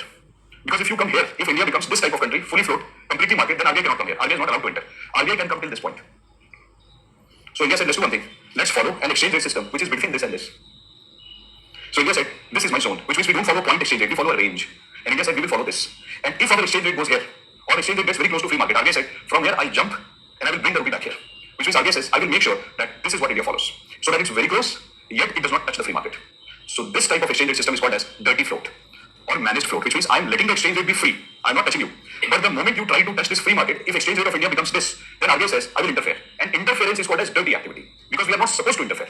But RBI says I'm interfering, not because I'm manipulative, but somebody is manipulating India, so I'm trying to make it right. So they say in the world that come on India, you call yourself as free market economy, why do you interfere? That's dirty. So India says take a dirty float. So India says I'll follow something called as dirty float or managed float. So India prefers to call it as managed float, but they prefer to call it as dirty float. This was the basic idea. But now let's go back, because I told you that, again, I'm repeating this, that whenever I teach you something, you would have observed that first I give you overview. Then we become numerical oriented, and then we become number oriented. I don't want to directly start with numbers because then it confuses us. Now you have a fair bit of idea what we are doing. Now let's go to numbers. These are your numbers. Now see, what does RBI do here? RBI says that we are going to follow something called as managed float or dirty float. What is managed or dirty float? RBI says I'm going to give a range called as $1 is equal to 80 to 90 rupees. This range RBI says will be called as normal range in India. And RBI says within this range, I will let the dollar and the rupee change. I will not interfere. So if $1 becomes 80 rupees, RBI says I will not interfere. If $1 becomes 90 rupees because of market forces, RBI says I will not interfere. RBI says if $1 becomes 85 rupees, 85, RBI says I will not interfere. But RBI says if due to market forces $1 becomes 91 rupees, I will interfere. And if $1 becomes 79 rupees, I will interfere. Example. Now see, suppose that currently $1 is equal to 80 rupees. Why? Because of demand and supply. Matlab 1 kg tomato is equal to 80 rupees. Demand and supply. This is tomato. But now what happens is, you see, $1 becomes 90. Why does $1 become 90? For example, suppose, and now you know it. So what happens in India is, the Reserve Bank of India decides that they will print more currency. Print more currency? Expansionary monetary policy. They decide to print more currency. So when they print more currency, look at the size of the circle. Do you see that the size has increased a little? We have not changed the size of dollars. We have changed the size of this. Why? Because RBI printed more currency. Because let's say that because of COVID scenario, people needed currency. RBI said, "Chalo, let me print currency." Or monetary policy committee decided to print currencies. Or suppose RBI has reduced the repo rate. When you reduce the repo rate, what will happen? Money from the bank starts to flow in the economy. So whatever you are doing in the nature of expansionary monetary policy might lead to this situation. And what are expansionary monetary policy? Reduce the repo rate, reduce CRR, reduce SLR. Or suppose that RBI buys bonds. So RBI all of a sudden starts to buy bonds. Obviously more money will be released in the economy. Or RBI prints currency. In all these, I taught you all this. Quantitative monetary policy. So in all these cases, this will happen. RBI says this is fine because I have done this. So RBI says it was required for the society. So this range is fine for me. But then RBI says that if this happens, and why would this happen? So for example, RBI has been telling every bank that after $1 becomes 90 rupees, banks, please don't release more cash. Which means qualitative monetary policy. RBI is saying moral suasion, credit rationing, that please do not release cash because people already have too much of cash. But the number of houses that people want to buy, number of houses are very less, but there is more money in the economy. After COVID it happened. People had more cash, only one house. Everybody is jumping there. And then what did RBI do? RBI called out the bank and said, please don't release cash. Don't give home loans. Give a very loan. Don't give home loan. But what did the bank do? They did not listen to RBI. They said, we will give home loan.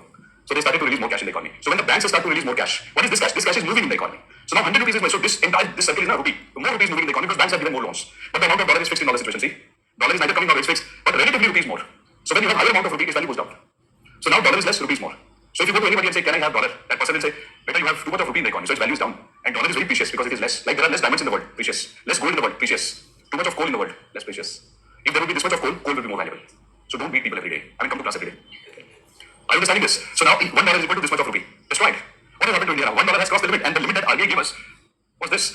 If $1 is equal to 80 to 90 rupees, which means if Indian economy would have behaved here, it would have been fine. That's exactly what RBI wanted. In this range, you can move. But you have crossed the range.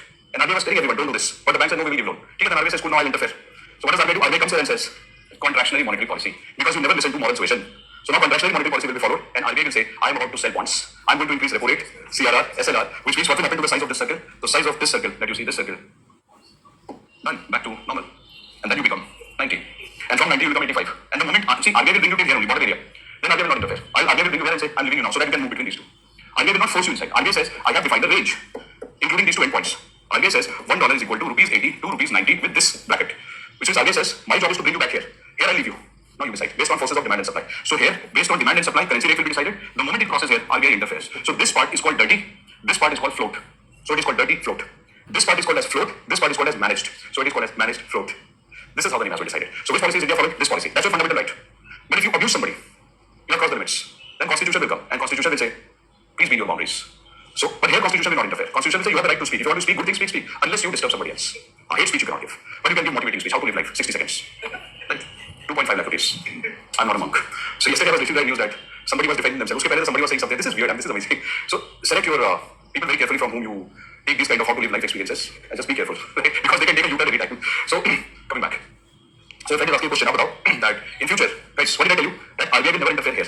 I said RBI will interfere outside this, RBI will interfere before this. So here if $1 becomes 65 rupees, will RBI interfere? They have to.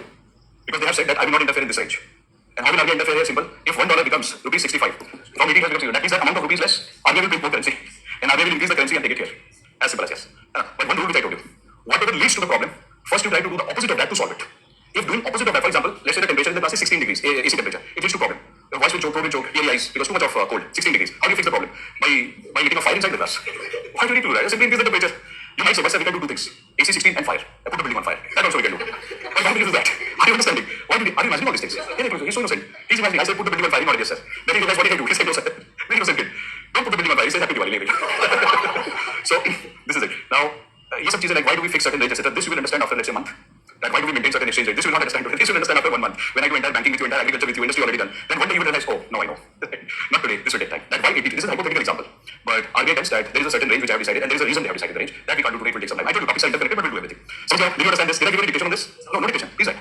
Fourth point, please write that under this system, a country like India, let's use the word India. Under this system, a country like India actually follows an exchange rate system, which is almost market based, but monetary authorities, that is central bank, can intervene to change the exchange rate in order to bring stability in the market, Change the paragraph. In other words, this point is important, guys. In other words, what point is more important? In other words, under dirty float, RBI decides a range of exchange rate based on domestic and international factors. It's going to stop. If exchange rate is within this range, RBI does not interfere. But if the exchange rate breaches this range, breaches means crosses this range, then RBI would intervene to bring it back to normal range. So, did you notice I made you write something that this range is decided based on domestic and international factors, and then I also told you that you will understand this entire thing maybe after a month. But I think that 50% of the understanding can be done in today's lecture itself, but remaining 50% can happen when we cover entire thing like agriculture, etc. But 50% understanding can happen in next 10 minutes only. So for that 50%, I'm going to show you something which will give you a great idea about this. But are you ready to write the answer if somebody will ask you a question that discuss the evolution of exchange rate system for India? Can you write from gold standard till now? How many pages have you written? Please let me know the pages. Around three.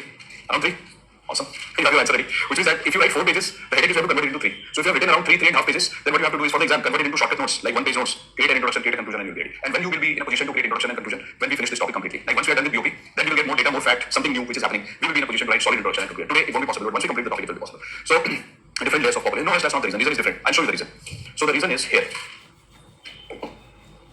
So have a look at this. Please try to have a look at the board and see what you feel about it. Get a feel for 30 seconds. Don't speak anything, don't write anything. Get a feel of this. Because your understanding will become superb if you start to feel it. The first diagram is this, the second is that. See what is happening. In this case, I can give you a hint that you are the producer of a pen whose price is 40 rupees in India. There is somebody in a foreign country who wants to buy this pen from you. That's the story. When this person calls you, you tell this person that, sir, I need 40 rupees. He said, but I have dollars. So then you tell this person, sir, go to international market, convert dollar into rupee. He tells you, sorry, I can't. Then tell him, open the mobile app, sir, and contact SBI, SDFC. They will do this. It's globalization. Or contact RBI. They will help you. So then this person calls you and tells you, that you are right. I contacted SDFC and SBI and currency dealers, and they told me that if you want to pay 40 rupees to India, 40 rupees is equal to $1. That's the free market exchange rate. No interference by anybody. Which means that if this foreigner gives you $1, how much of pen will you export? 1. Because the price of the pen is 40. Look carefully, Bacho. If you lose focus, it will become very complicated. 40 rupees is the price of the pen. 40 rupees means $1. Market rate of exchange. So if this person calls you and tells you, I need the pen, and this person has exactly $1, how many pens will you send in? 1. And why will you send 1 pen? Because 1 pen is equal to 40 and $1 is also equal to 40. This is normal. But now suppose something happens in the economy. What is that something? 2 things can happen. So the price of the value of rupee has come down in comparison to the dollar. Brilliant. And because 1 pen we used to sell, we used to export, but now we can export 2 pens in the same way. Brilliant. Let me rephrase the question so that all of you can also give me the same answer in your own words. You have understood this, right? That it is given. This is given to you. But you don't have to change this. Sorry. You don't have to change anything here. It's given. This part is given. This is market determined. $1 is equal to 40 rupees. If there is a person here in USA, he says, I want the pen. Why not give him the pen? Like, take the pen from here. Give him. He will sell you $1. $1 is equal to 40 rupees. Problem solved. Now let's look at the second scenario. My first question to you. Now all of a sudden what has happened is, in the international market as well as Indian market, $1 has become equal to 80 rupees. In what circumstance $1 will become 80 rupees? Because if $1 is becoming 80 rupees, the value of rupee is declining or increasing? Declining. You see, rupee has a bigger circle now. Anything whose circle becomes bigger, its value is down. Because more is present. Why would this happen? No, but I told you something. If the temperature is 16 degrees and it's creating a problem, you have to attack from that side only. So I'm saying that rupee has all of a sudden become more in the economy. Your friend is saying, online friend is saying, expansionary monetary policy. He's a friend, right? Yes, obviously right. Absolutely correct. So what did I do? If you look carefully, I did not change the dollar circle at all. Dollar is neither coming extra nor it is going. Everything is stable. But what has RBI done here? RBI has followed expansionary monetary policy. There's a reason I'm teaching it like that. Deliberately, RBI followed expansionary monetary policy to print currency. The Fed is absolutely right. Royal Fed is very excited, and she's saying inflation. Absolutely, and that's the reason that I told you that inflation and this topic are connected. You printed more currency, and the moment you printed more currency, RBI is very smart. RBI knows till what time I can print currency because there is a tolerance limit of inflation. So RBI is not saying, yeah, let's use everything. No, RBI is very clever. RBI says, I'll print only this much extra currency so that tolerance limit is not breached. So I will print till the time it is around 4-5%. Inflation is 4-5%, and they have done that. Now see what will happen, the magic. So $1 is equal to 80 rupees. Now this foreigner, he's waiting, he says, give me the pen, and that's Indian exporter. So Indian exporter says, sir, do you need pen? Send your dollar. So he says, no, but earlier you used to tell me go change, etc., etc. So he says, yeah, you can go to a bank, but he's easy, send me the dollar. I'll send you the pen. So he says, how many pens? So now this guy says, sir, $1 is equal to 80 rupees. Price of 1 pen is 40. I'll send you 2 pens. Because price of 1 pen is 40. But $1 is 80. And he says, I can't send more than $1. So you tell him, send $1, sir, no problem. So $1 sent, 2 pens received. Immediately export increased. Now the person who's manufacturing the pen, he hires more workers. And he says, workers be ready, export. GDP. Now workers are saying, sir, how will you give salary? So he says, didn't you see what just happened? I got $1. Now this person will go to bank and convert $1 into 80 rupees. He becomes rich. And he says, I will hire you now. So he hires more workers, output increases, employment increases, our export also increases, and India gets more dollars. And there's a rule. Whenever somebody gets dollars in India, and you convert dollar into rupee, that dollar will go to RBI. And that is called as forex reserves. Because if you want to convert rupee, if you want to convert dollar, this dollar came to India. You want to convert that dollar into rupee. But who will give rupee? Regulator of rupee is RBI. So whether you go to currency dealer, whether you go to SDFC, they get their rupee from RBI. So RBI says, wait, whatever dollar comes to you, Mr. SBI, SDFC, I need that dollar in my account. Then I will release rupee. So ultimately, entire dollar will go to RBI only. And when RBI wants to give dollars to SDFC and SBI, they do. And if it does not want to give dollar, they will not. That's why they are the regulators. You will understand this slowly, don't worry. It will take time to digest. Everything will have a reason. So now what am I saying? I'm trying to point out something really strong. And you'll be very happy when you know, actually, we are studying this. In 5 minutes, you'll have that feeling. What just happened? Dollar came to India. This guy took the dollar. And this guy went in the market. And by the way, I can't go more simple than this. It is not possible. This is the most basic level at which I can operate. But beyond this, I can't go. Because if I go lower than this, then we will breach the UPSC standards. So if you're not able to understand, you'll have to repeatedly watch this video in your portal. That's the only thing you have to do. Because if I go below this, no, then I'll have to delete this entire thing. And then we'll go to that level from where UPSC will be out of range. Because UPSC will not spare it. This is the only way at a very basic level to understand, without formula. If you fail to understand this, then you'll have to watch the video 3-4 times, or whatever times you have to make notes, you have to read it multiple times. That's what you'll have to do. That's the only solution. So now come back. And I'm being very slow. So $1 comes to India, and since the price of the pen is 40 rupees, it's so simple. $1 comes to India, price of pen 40 rupees, $1 is equal to 80 rupees. So 2 pens will be exported. To manufacture the pen, there will be more employment opportunities because now more workers will be hired. Factory has to produce more also. Why? Because this message will go in US that Indians are giving 2 pence in $1. This message, and all of a sudden, the demand for India's product increases in the world, and India's export will increase. So the first thing that you understood is, if RBI interferes like this, and RBI prints more currency, the result could be increase in export. Now let's go back and try to see what problems can happen in the world because of this, and then you will realize why I taught you this one. And look carefully. So now what has happened? There is a country, US, it says, my economy is not doing well. Let me print more dollars, dollar. And I told you, whenever you print your currency, whenever you print a lot of currency of yours, then what will happen? The value of your currency will go down. And when the value of your currency goes down, your exports will increase. I just showed you, when India printed more rupee, export increased. USA learned this technique. USA said, I will also print my own currency. And whenever you print your own currency, the tendency will be the same thing that happened to India will happen here. Their export will increase. China said, I will also print my own currency. Chinese currency is renminbi. If China prints its own currency, its export will also rise. Japan said, I also want to do this. This was happening in the world in 2017, 18, and 19. For 3 years, these three were doing this game. That's why there was global slowdown at that time. India also got impacted. All these 3 countries, I'll make you write all this. All these 3 countries, they started to increase their, currency. When you increase your currency, the value of your currency goes down. And then there is a chance that your export will happen. So now this country says, I will export, this country says, I will export, this country says, who will import? Nobody. Everybody wants to export. Earlier, they wanted to export, they wanted to import. But now this is saying, I will export, it's saying, I will export, it's saying, I will export. Who will import? Nobody. It destroyed the world. Now what happens because of this? Because of this, a country like India is sitting here, India says, oh wow, all of you are printing more currency, I will also print rupee. India said, I will also export. They said, but we don't want to buy anything. We all want to sell. How is it possible that everybody wants to sell? There has to be a buyer. What will it lead to? Global slowdown. That's why when you read newspaper, you will see 2019, slowdown happened. Finished. World economy gone. So then there was this question that why is the global slowdown happening around 2017, 18, 19? Everybody blamed India and said demonetization and GST. Agreed. But why slowdown in 2019? 2019 was not GST. There was no slowdown because of demonetization. This was one of the reasons. That's why global slowdown happened. What is this policy called as? This policy is called as currency war. There is another name of this policy. This policy is also called as beggar thy neighbor policy. That's another name. You study this in PSIR. It is called as beggar thy neighbor policy. What is the meaning of beggar thy neighbor policy? The meaning of beggar thy neighbor policy is you take those steps. I'll make you write all this. You take those steps which helps to improve your economy or your trade by negatively impacting somebody else. Which means that you never take steps to promote yourself. You always take steps to promote yourself at the cost of somebody else. Which means you will become rich, but your neighbor will become a beggar. That's why beggar thy neighbor. Which means that your actions are making your neighbor. Neighbor means your trade partner. So your actions are making your trade partner poorer. Actually zero sum game. So if you are gaining, somebody else will lose. That's what is happening here. In many cases, you innovate your product and sell in the market. You're not affecting anybody. You didn't destroy anybody. But if you're trying to promote export by printing more currency, that's a negative approach because you're hurting others. Everybody wants to export, so you are manipulating your currency basically. So whenever you manipulate your currency, just to increase export, it's called beggar thy neighbor. And there is something else which I taught you in the class, but at that time I didn't use this word. Absolutely, Sujita, you got it. I taught you something called trade barriers, trade war, and I taught you something called as tariff and non-tariff barrier. So when you indulge in trade war, when you deliberately use tariff and non-tariff barrier to hurt someone, not to protect yourself, but to hurt somebody, then I will destroy you. So that's called trade war. So trade barrier or trade war plus printing of more currency manipulating the currency, these two things together are called as better than your policy. Now, there's a reason I didn't use this word at that time, because at that time I didn't teach you this. How could I have used this? So that's why even though I knew at that time I wanted to, but I refrained. I said, wait. So when you better than your policy, there are two elements here. One, through trade barriers you destroy others. Yes, absolutely. And second is devaluation. What is devaluation? By printing more currency, you reduce the value of your currency compared to others. That's devaluation. Now, why do we call it devaluation? Because the central bank deliberately did that. So whenever, absolutely correct, manipulation. Whenever central bank deliberately prints more currency and destroys the value, that is called devaluation. But whenever the value of your currency goes down automatically because of market forces, then that's depreciation. So let me tell you what is depreciation and this is devaluation. So if somebody will ask you that what leads to better than ever policy, devaluation and trade barrier. If somebody will ask you what leads to currency war, what is currency war? Currency war means everybody prints currency deliberately to devalue their currency.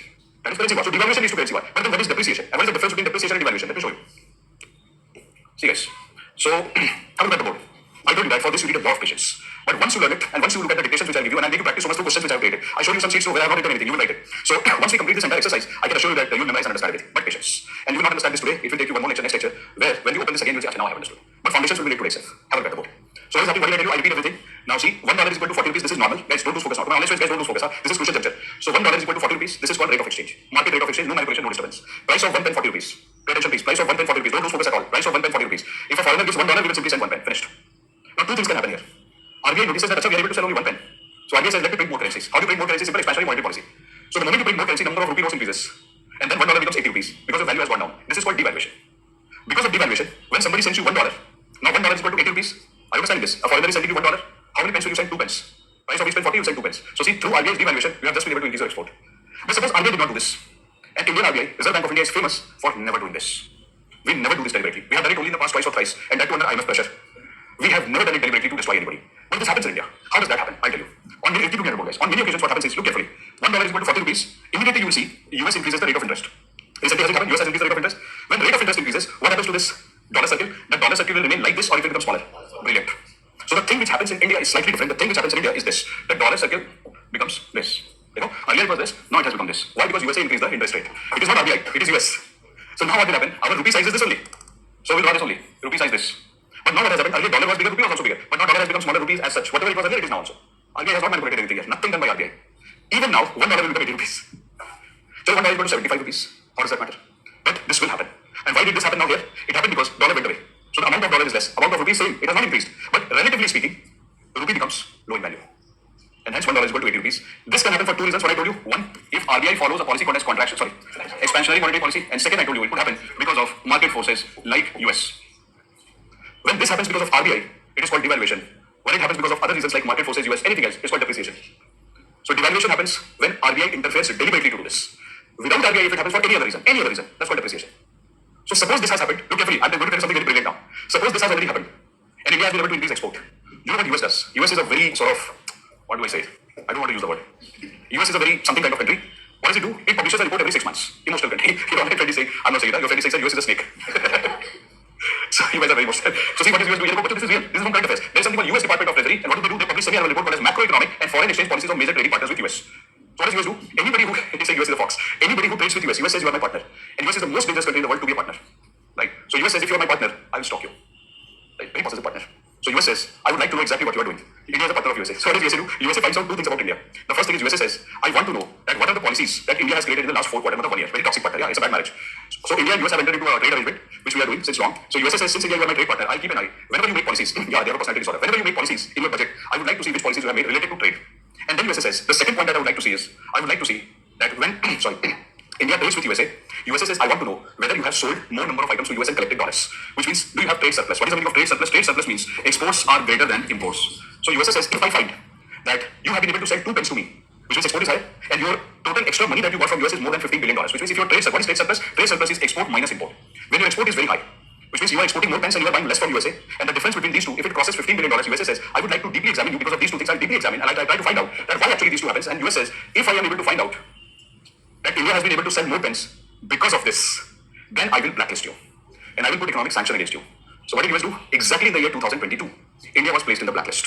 And USA said, you have been selling a lot of products to us. Maybe you are devaluing your currency. So they blamed us. They said, India, you are doing currency war. And they put us in that blacklist called as US watch list of exchange rate. US Department of Treasury. Through that report, it came in the current affairs. Now India started to say, are you a fool? Because you are saying that we are manipulated. But have you checked why this manipulation? Yes, it happened. But we said, have you examined why it happened? US said, I don't care. Devaluation has happened. So what did India do? India's logic? India's logic was that if you say that we have devalued, let us go and examine why it actually happened. So we actually tried to show them something. We said, let's examine. So what did we do? Let me show you this. We said, let's show you. And we proved it. And you know when did we prove it? In the parliament, when the new budget was presented in the year 2022 and 2023, the finance minister presented this data and said, this data is for our friendly countries who feel that we should be blacklisted. Here is your data.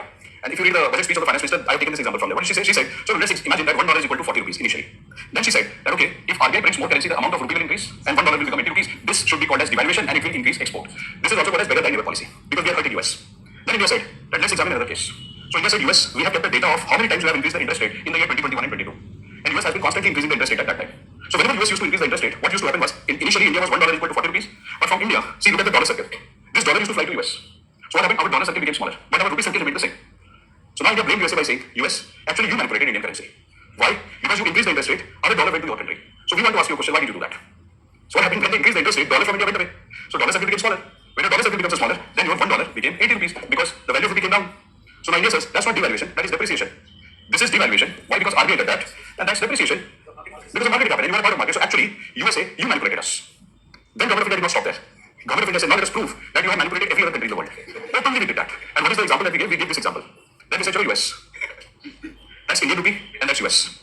So US has been telling India that India, you deliberately printed so much of rupee, and there is less dollar. So it looks as if rupee is weak, dollar is strong. If dollar is strong, so that's dollar, and that's your rupee. So the allegation by USA is, India, you have deliberately printed rupee, that's why you look so small in front of me. And this helps to increase export. So India says, okay, you can call me manipulated, but let's check the value of dollar compared to other currencies. So what did India do? India put all the currencies in line, including our currency. And we said, let us check what is the value of dollar compared to all. Dollar. Here's your dollar. This guy is your dollar. So when you put this guy here, you will see that the gap between dollar and rupee, gap between dollar and the Japanese currency and every other currency, gap is same. Which means this is the gap. This is the gap. Exactly this gap here, this gap here, this gap here. So India said, we have not manipulated, nobody has manipulated, you have manipulated the world market by increasing the interest rate. So USA said, what is this? India said that this whole concept of taking all the major currencies in a box. So what did India do? India took a box like this, India said, put all the major currencies and compare dollar. This type of box, which contains major currencies like this, and then you compare with dollar and see what is the gap of dollar between these. This is called as dollar index. So what did we do? We put all the currencies in a circle. Currencies like 1, 2, 3, 4, 5, 6. These are the major currencies of the world. We put them in the box and we said, let us try to study what is the gap between dollar and this. So for example, let's say $1 is equal to 80 rupees. You don't have a gap, 79. So similarly, you try to study the gap. And why did you take these currencies only? Because these are the currencies which are the most powerful currencies of the world currently in terms of trade. So we gave it a name, we said it's dollar index. And we proved that the value of dollar has become stronger compared to everybody, almost in the same range. So dollar became stronger compared to India. See, this is India, this is US. So in India rupees, this dollar is this. So dollar has become stronger compared to India, let's say by 4%. Same, by 4%, dollar became stronger from Europe, Euro, French currency, Canadian currency, Swiss currency, British currency, Japanese currency, 4%. Which means US, you manipulated the world market. So please don't say that India has devalued. Depreciation has happened, that too because of you. And the proof is every country in the world has suffered the same problem because of you. This is how we got out of the blacklist of US. So within a month, US took India out and US said, India is a good partner. Looking at the good behavior of India, we are putting India off the blacklist. If you Google, you'll find this. Google does not explain this story, but Google will tell you that US took out India off the blacklist because India's trade performance improved. And there was nothing improved. We blamed them, and we became almost like, rather than becoming defensive, we became offensive. And that's why, where was all this published? Economic Survey Budget. This entire story was published in 2021, 2022, 2023. When all these things was published repeatedly in the government documents. If you open PIB, you'll find all this. So I have stitched all the story together, and that's the story for you. So India was giving, very offensive kind of response to US. Don't blame me first. So did you understand the difference between depreciation and devaluation? Depreciation is because of market forces, devaluation is because of RBI actions. And then I taught you something here. I told you that because of depreciation and devaluation, what happens? Export goes up. Now one case which you have to do for me in front of me. Have a look at this. This is our beginning time. This is the initial part of the story. So have a look at this. I will ask you some questions just from this. Keep looking at the board. Question number 1. This is a new story. Old story gone. So can you please tell me what is the value of $1 in rupee normally in our story? 40 rupees. Can I call it as market exchange rate, guys? Online friends? Can I call it as market exchange rate? Awesome. Question number 2. What is the price of each mobile phone in US? $1. Does India import a lot of electronic and electrical gadgets from US and countries like China? Yes. So suppose that that's you here in India. You want to import a mobile phone. And how much money do you have in your pocket? 80 rupees. How much money do you have? 80. If you send 80 rupees to US, how many mobile phones will come to India at this rate? Anybody having any doubt here? That why will 2 mobile phones come? Because price is $1. You are sending 80 rupees. 80 rupees would mean $2 because 40 is $1, so 80 is $2. So if you send 80 rupees, you will get 2 mobile phones. Let's come here. Let's devalue or depreciate the currency. So either RBI will increase the money supply, RBI will print more currency, or suppose because of market forces, dollars are out. Depreciation, devaluation. $1 becomes 80 rupees. See, same story, $1 40, now $1 80. Depreciation, devaluation has happened. Now can you please tell me, if you are an Indian, you want to buy the mobile phone, you have same 80 rupees, 80 you have in your pocket, that's your pocket money. You send 80 rupees to US, how many phones will reach you? 1. Because price is $1, but $1 is equal to 80 rupees. You are sending only 80, 1 phone. Look at the board. So if I ask you a question, that during depreciation or devaluation, what happens to import? Import declines. Import is down. So I told you 2 things. The 2 things are absolutely. 2 things are, have a look at the board please. During depreciation and devaluation, I told you that if $1 is equal to 40 rupees, it becomes $1 80 rupees, that's devaluation or depreciation. 2 things are there, export, import. What happens to export? Export increases because people in the world feel that Indian commodities are cheaper. Because when we export increase, when people find your commodities to be cheaper, but what happens to import? Import looks very costly because we have 80 rupees and the price of one mobile phone is $1 and one mobile phone is 80 rupees. It looks very costly, expensive. So it's costly, expensive. So your import comes down. So as an economist, if you are the government of India, will you be happy? Will you be sad if this happens? Very happy. Why will you be happy? Because you will say export minus import is increasing. Surplus, your friend said, very good. One of our friends is saying we'll be in the comfort zone, we'll be happy because we are exporting, more jobs will be created. So difference between export and import, just for today's lecture, let's call it as balance of payment. Just for today. Technically not correct, but just for today. Which is balance of payment becomes positive, healthy. So we can write the third point also here, that BOP is healthy. Hold on. Did somebody teach you imported inflation? Yeah. When does imported inflation happen? When India imports costly crude oil, costly metal, imports are costly. Let's talk about India. This is from the world. World is very happy. Let's talk about India. What does India import? Necessary items. So for India, what will happen is if we depreciate, our export will definitely rise. But our imports, we cannot reduce the import. What are we importing? Gold. For marriages, crude oil, raw material for medicines. How can we reduce your import? Luxury items we can reduce, necessary items we cannot, and most of our imports are necessary items. So what will we do with India? Unfortunately for India, this reduction in import will not happen. Our import is as it is. So our exports will rise, and our imports will become burden for us, costly. So this benefit that you see will be very less for India. For others, that this benefit is huge. Why? Because export will be huge, and they will reduce the import. But for India, what will happen? Export will be awesome, but import will be almost same. In fact, costly only. So the necessary items, which is the benefits that we are taking, we have no idea what will happen in India. That's why, you believe? That's why when people say that India has devalued to gain benefits, India refused that. India said, are you crazy? Why do we do this? Because if we do all these activities, our imports will become costly, medicine will become costly, crude oil will become costly. It will lead to imported inflation leads to general inflation, it will destroy the economy. So deliberately India does not do that. When will India do this? I will tell you. Now India has signed a deal with Russia. And some countries who are exporting oil to us, cheaper oils. Now India will do this. And India will say, and now India is trying to become self-sufficient in active ingredients of pharmaceutical through PLI. So now we will do this. When we feel in the next 5 years we are ready, then if depreciation happens, India will say, let it happen. So if depreciation happens in future, which means if it happens today, next year, I will not do it. I will enjoy, relax, and I will say, continue. Because Russia is sending me cheaper oils. So our danger is reducing. If we don't sign a deal, trade deal with Russia and other like-minded countries, then India will never go for devaluation and depreciation. But why can India go? Because we feel it is good. You can capture this entire thing through a simple graph. Here you go. So what is this graph? Balance of payments. So now what is happening? I told you that whenever India depreciates, ideally what should happen for India? Our exports should increase and our imports should decrease, but it will not happen. And in fact, India will not benefit, India will lose. Why? Imports are costly, we have to import medicine, we have to import crude oil, this will become bad for India. So initially when India depreciates, this is depreciation. Initially when India depreciates, this is called balance of payment. This thing is balance of payment. So we are actually losing. But in the long term when India signs deals and India becomes self-sufficient, India uses more solar energy, then will start to rise. This concept is called J-curve effect. So if somebody will ask you a question, and which people will, that whenever depreciation happens, does a country gain? Answer yes. If you change the question, if depreciation happens, will India definitely gain? Don't know. Unless it is long term, we won't gain. In short term, this could be India's case. So that's why, absolutely. Your friend is saying, sir, I have seen in UPSC, they always mention in the context of India. UPSC is very clever, UPSC knows this J-curve effect, and India fulfills this phenomenon. But in the next 5 years, I think J-curve will reduce. I think that instead of this J-curve, we will have a new curve which will be something like this. Which means we will lose out only very shortly and then we gain. Which means this J-curve will become a straight line as you become more self-sufficient. Why is this J-curve happening? Because you are still importing costly oil. Did you understand something? I told you that this topic is slightly different and there are various layers of this topic. One has to go slow, and my experience with this topic is that if I go a little fast in this concept cannot be taught. This is the slowest speed possible, but I'll give you another chance. That I'll give you some dictation, but I'll give you a little bit of dictation. But I want to take up this topic again. You have the videos in the off days that you have, you please watch the videos. So what you do is you watch the video, try to understand, develop an understanding. In the next lecture when we meet, even if it means one lecture extra, I'll teach you this again. And wherever you get stuck, once you do it on your own by watching the video and reading the notes which I'll give you in the next 5 minutes, if you get stuck, if you have any kind of problem, ask me so that I can teach you appreciation after this. So this requires some self-understanding and reading. You have to give 1 or 2 readings to it at the end of the day because this topic is different. These kind of topics cannot be understood unless you put some time in doing revision at least twice. I have never said this in any other topic. In every topic I tell you, I just give half an hour of reading, But here, it is different. And I will say the same thing here, and I'll say this thing again only once more in capital market. Just in these 2 topics, reading is required twice. So at home today itself, I assure you, if you read it today, watch the video again, and that clarity will come. So kindly let's write, and then I'll ask you if you have any doubts. Kindly go, please write. I'll just give you dictation about this part. So please write. Write a question, discuss different type of movements in exchange rate. Different type of movements in exchange rate. Please write. Movement in exchange rate can be divided into 2 categories. Absolutely sort of. Can be divided into 2 categories. Number 1, what you say this? Depreciation oblique devaluation. Number 2, appreciation oblique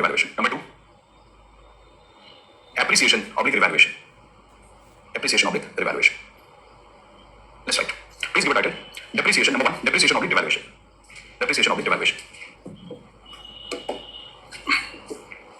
Please write.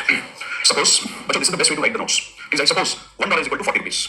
$1 is equal to 40 rupees. We have to write it like this only for the class. $1 is equal to 40 rupees. Please put a full stop and then write. If rupee becomes weaker compared to dollar, either due to policies like contractionary monetary policy, CMP, by RBI, or due to market forces. What did you write? Sorry. Please write expansionary. Sorry. Oh, I said contractionary. Sorry. Thank you for correcting. Please remove the word contractionary and please write expansionary. Expansionary monetary policy by RBI or through market forces. Thank you, by the way. Through market forces like outflow of dollars due to relatively higher interest rate in US. Relatively higher interest rate in US. Please put a hyphen. This phenomenon makes the dollar stronger compared to rupee, or in other words, it makes rupee weaker. It makes rupee weaker compared to dollars. Please write point number A. When this happens due to RBI's action, it is called as devaluation. Number B. When rupee weakens. Number B. When rupee weakens compared to dollar due to market forces, it is called as depreciation. Depreciation. Please write impact of devaluation or depreciation. Give a title. Impact of depreciation or devaluation. Impact of depreciation or devaluation. Please write number 1. Bacho, export goes up or declines. So please write export increases. Export increases. Yes, Harsh, this is possible. Export increases. Number B, import becomes costly. Import becomes costly and reduces. Third point. In general, balance of payment. I told you export minus import for today's class. In general, balance of payment improves. Fourth point. But for a country like India, which imports necessary items like crude oil, raw material for medicines, metal, and food products like grains, pulses, palm oil, and so on. Our import burden might outweigh the export gains. I'll explain. Which gives rise to J-curve effect. I'll tell you what this is. Do you know what you just wrote? When depreciation happens, suppose our export is $100. Because of depreciation, our export is high. But I told you that import becomes costly, which means oil will become costly, medicine will become costly, food will become costly. So suppose that the value of India's import, because it has become costly, becomes $120. Done. What has happened? Your import has outweighed the export. So that's why balance of payment will go down. And why does this happen? Because India is importing so many necessary items. So please draw this J-curve effect, please. J-curve effect you have to draw. Here you have to draw BOP, and here you will draw depreciation. Then you have to draw this arrow like this. This is called J-curve. Yes, possible. Absolutely. Now you will link so many things from newspaper, isn't it? But let the lecture be complete. Your understanding will go in a very, very different direction and a different level. You have understood. It will take time. When you sign trade deals, you will reach here. So trade deals take us here. That's why trade deals are important. Because when you sign trade deals, you will get cheaper oil, you will get cheaper raw materials, and then you will rise like this. So I'm not going to discuss more of it today, more of it in the next lecture, because I've got one more slide where I have to ask you this. Here you go. The topic is still going on like this. This is which I'll ask you to fill in the next lecture. You have to fill this with me in the next lecture, all these things one by one. So please revise. So that when we meet in the next lecture, you can fill it. And if you want to try it, it's there in front of you. When you go back home, take a screenshot and try doing this, because in the class, this will be a class assignment next time. You'll have to fill it. And the appreciation part, you will have to do with me only by asking. I'll ask you a question, you will do the appreciation with me. But this part, you please revise. We'll come back and we'll do it. So if you want to take pictures, all okay? When are we meeting next now? On November 3rd, Monday. Today is what? Wednesday. So Thursday, Friday, Saturday, Sunday. So when are we meeting? Like Monday we have class. When we are opening the institute? 2 in the evening only. Which means November 3rd we are opening for the morning class. So November 3rd, that is Sunday. So, which means that next Monday, he's so happy when he said Sunday. The joy in his voice could not be there. Unbelievable. So we are meeting on November 4th. 4th is the time when we are meeting because the institute will remain closed, so it won't be possible.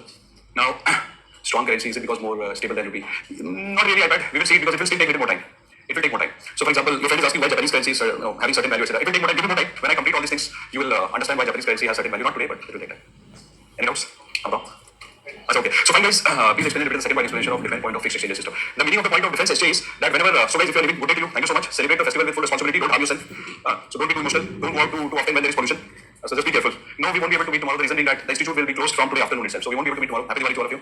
We'll be meeting on next Monday with revision. You please come in the class.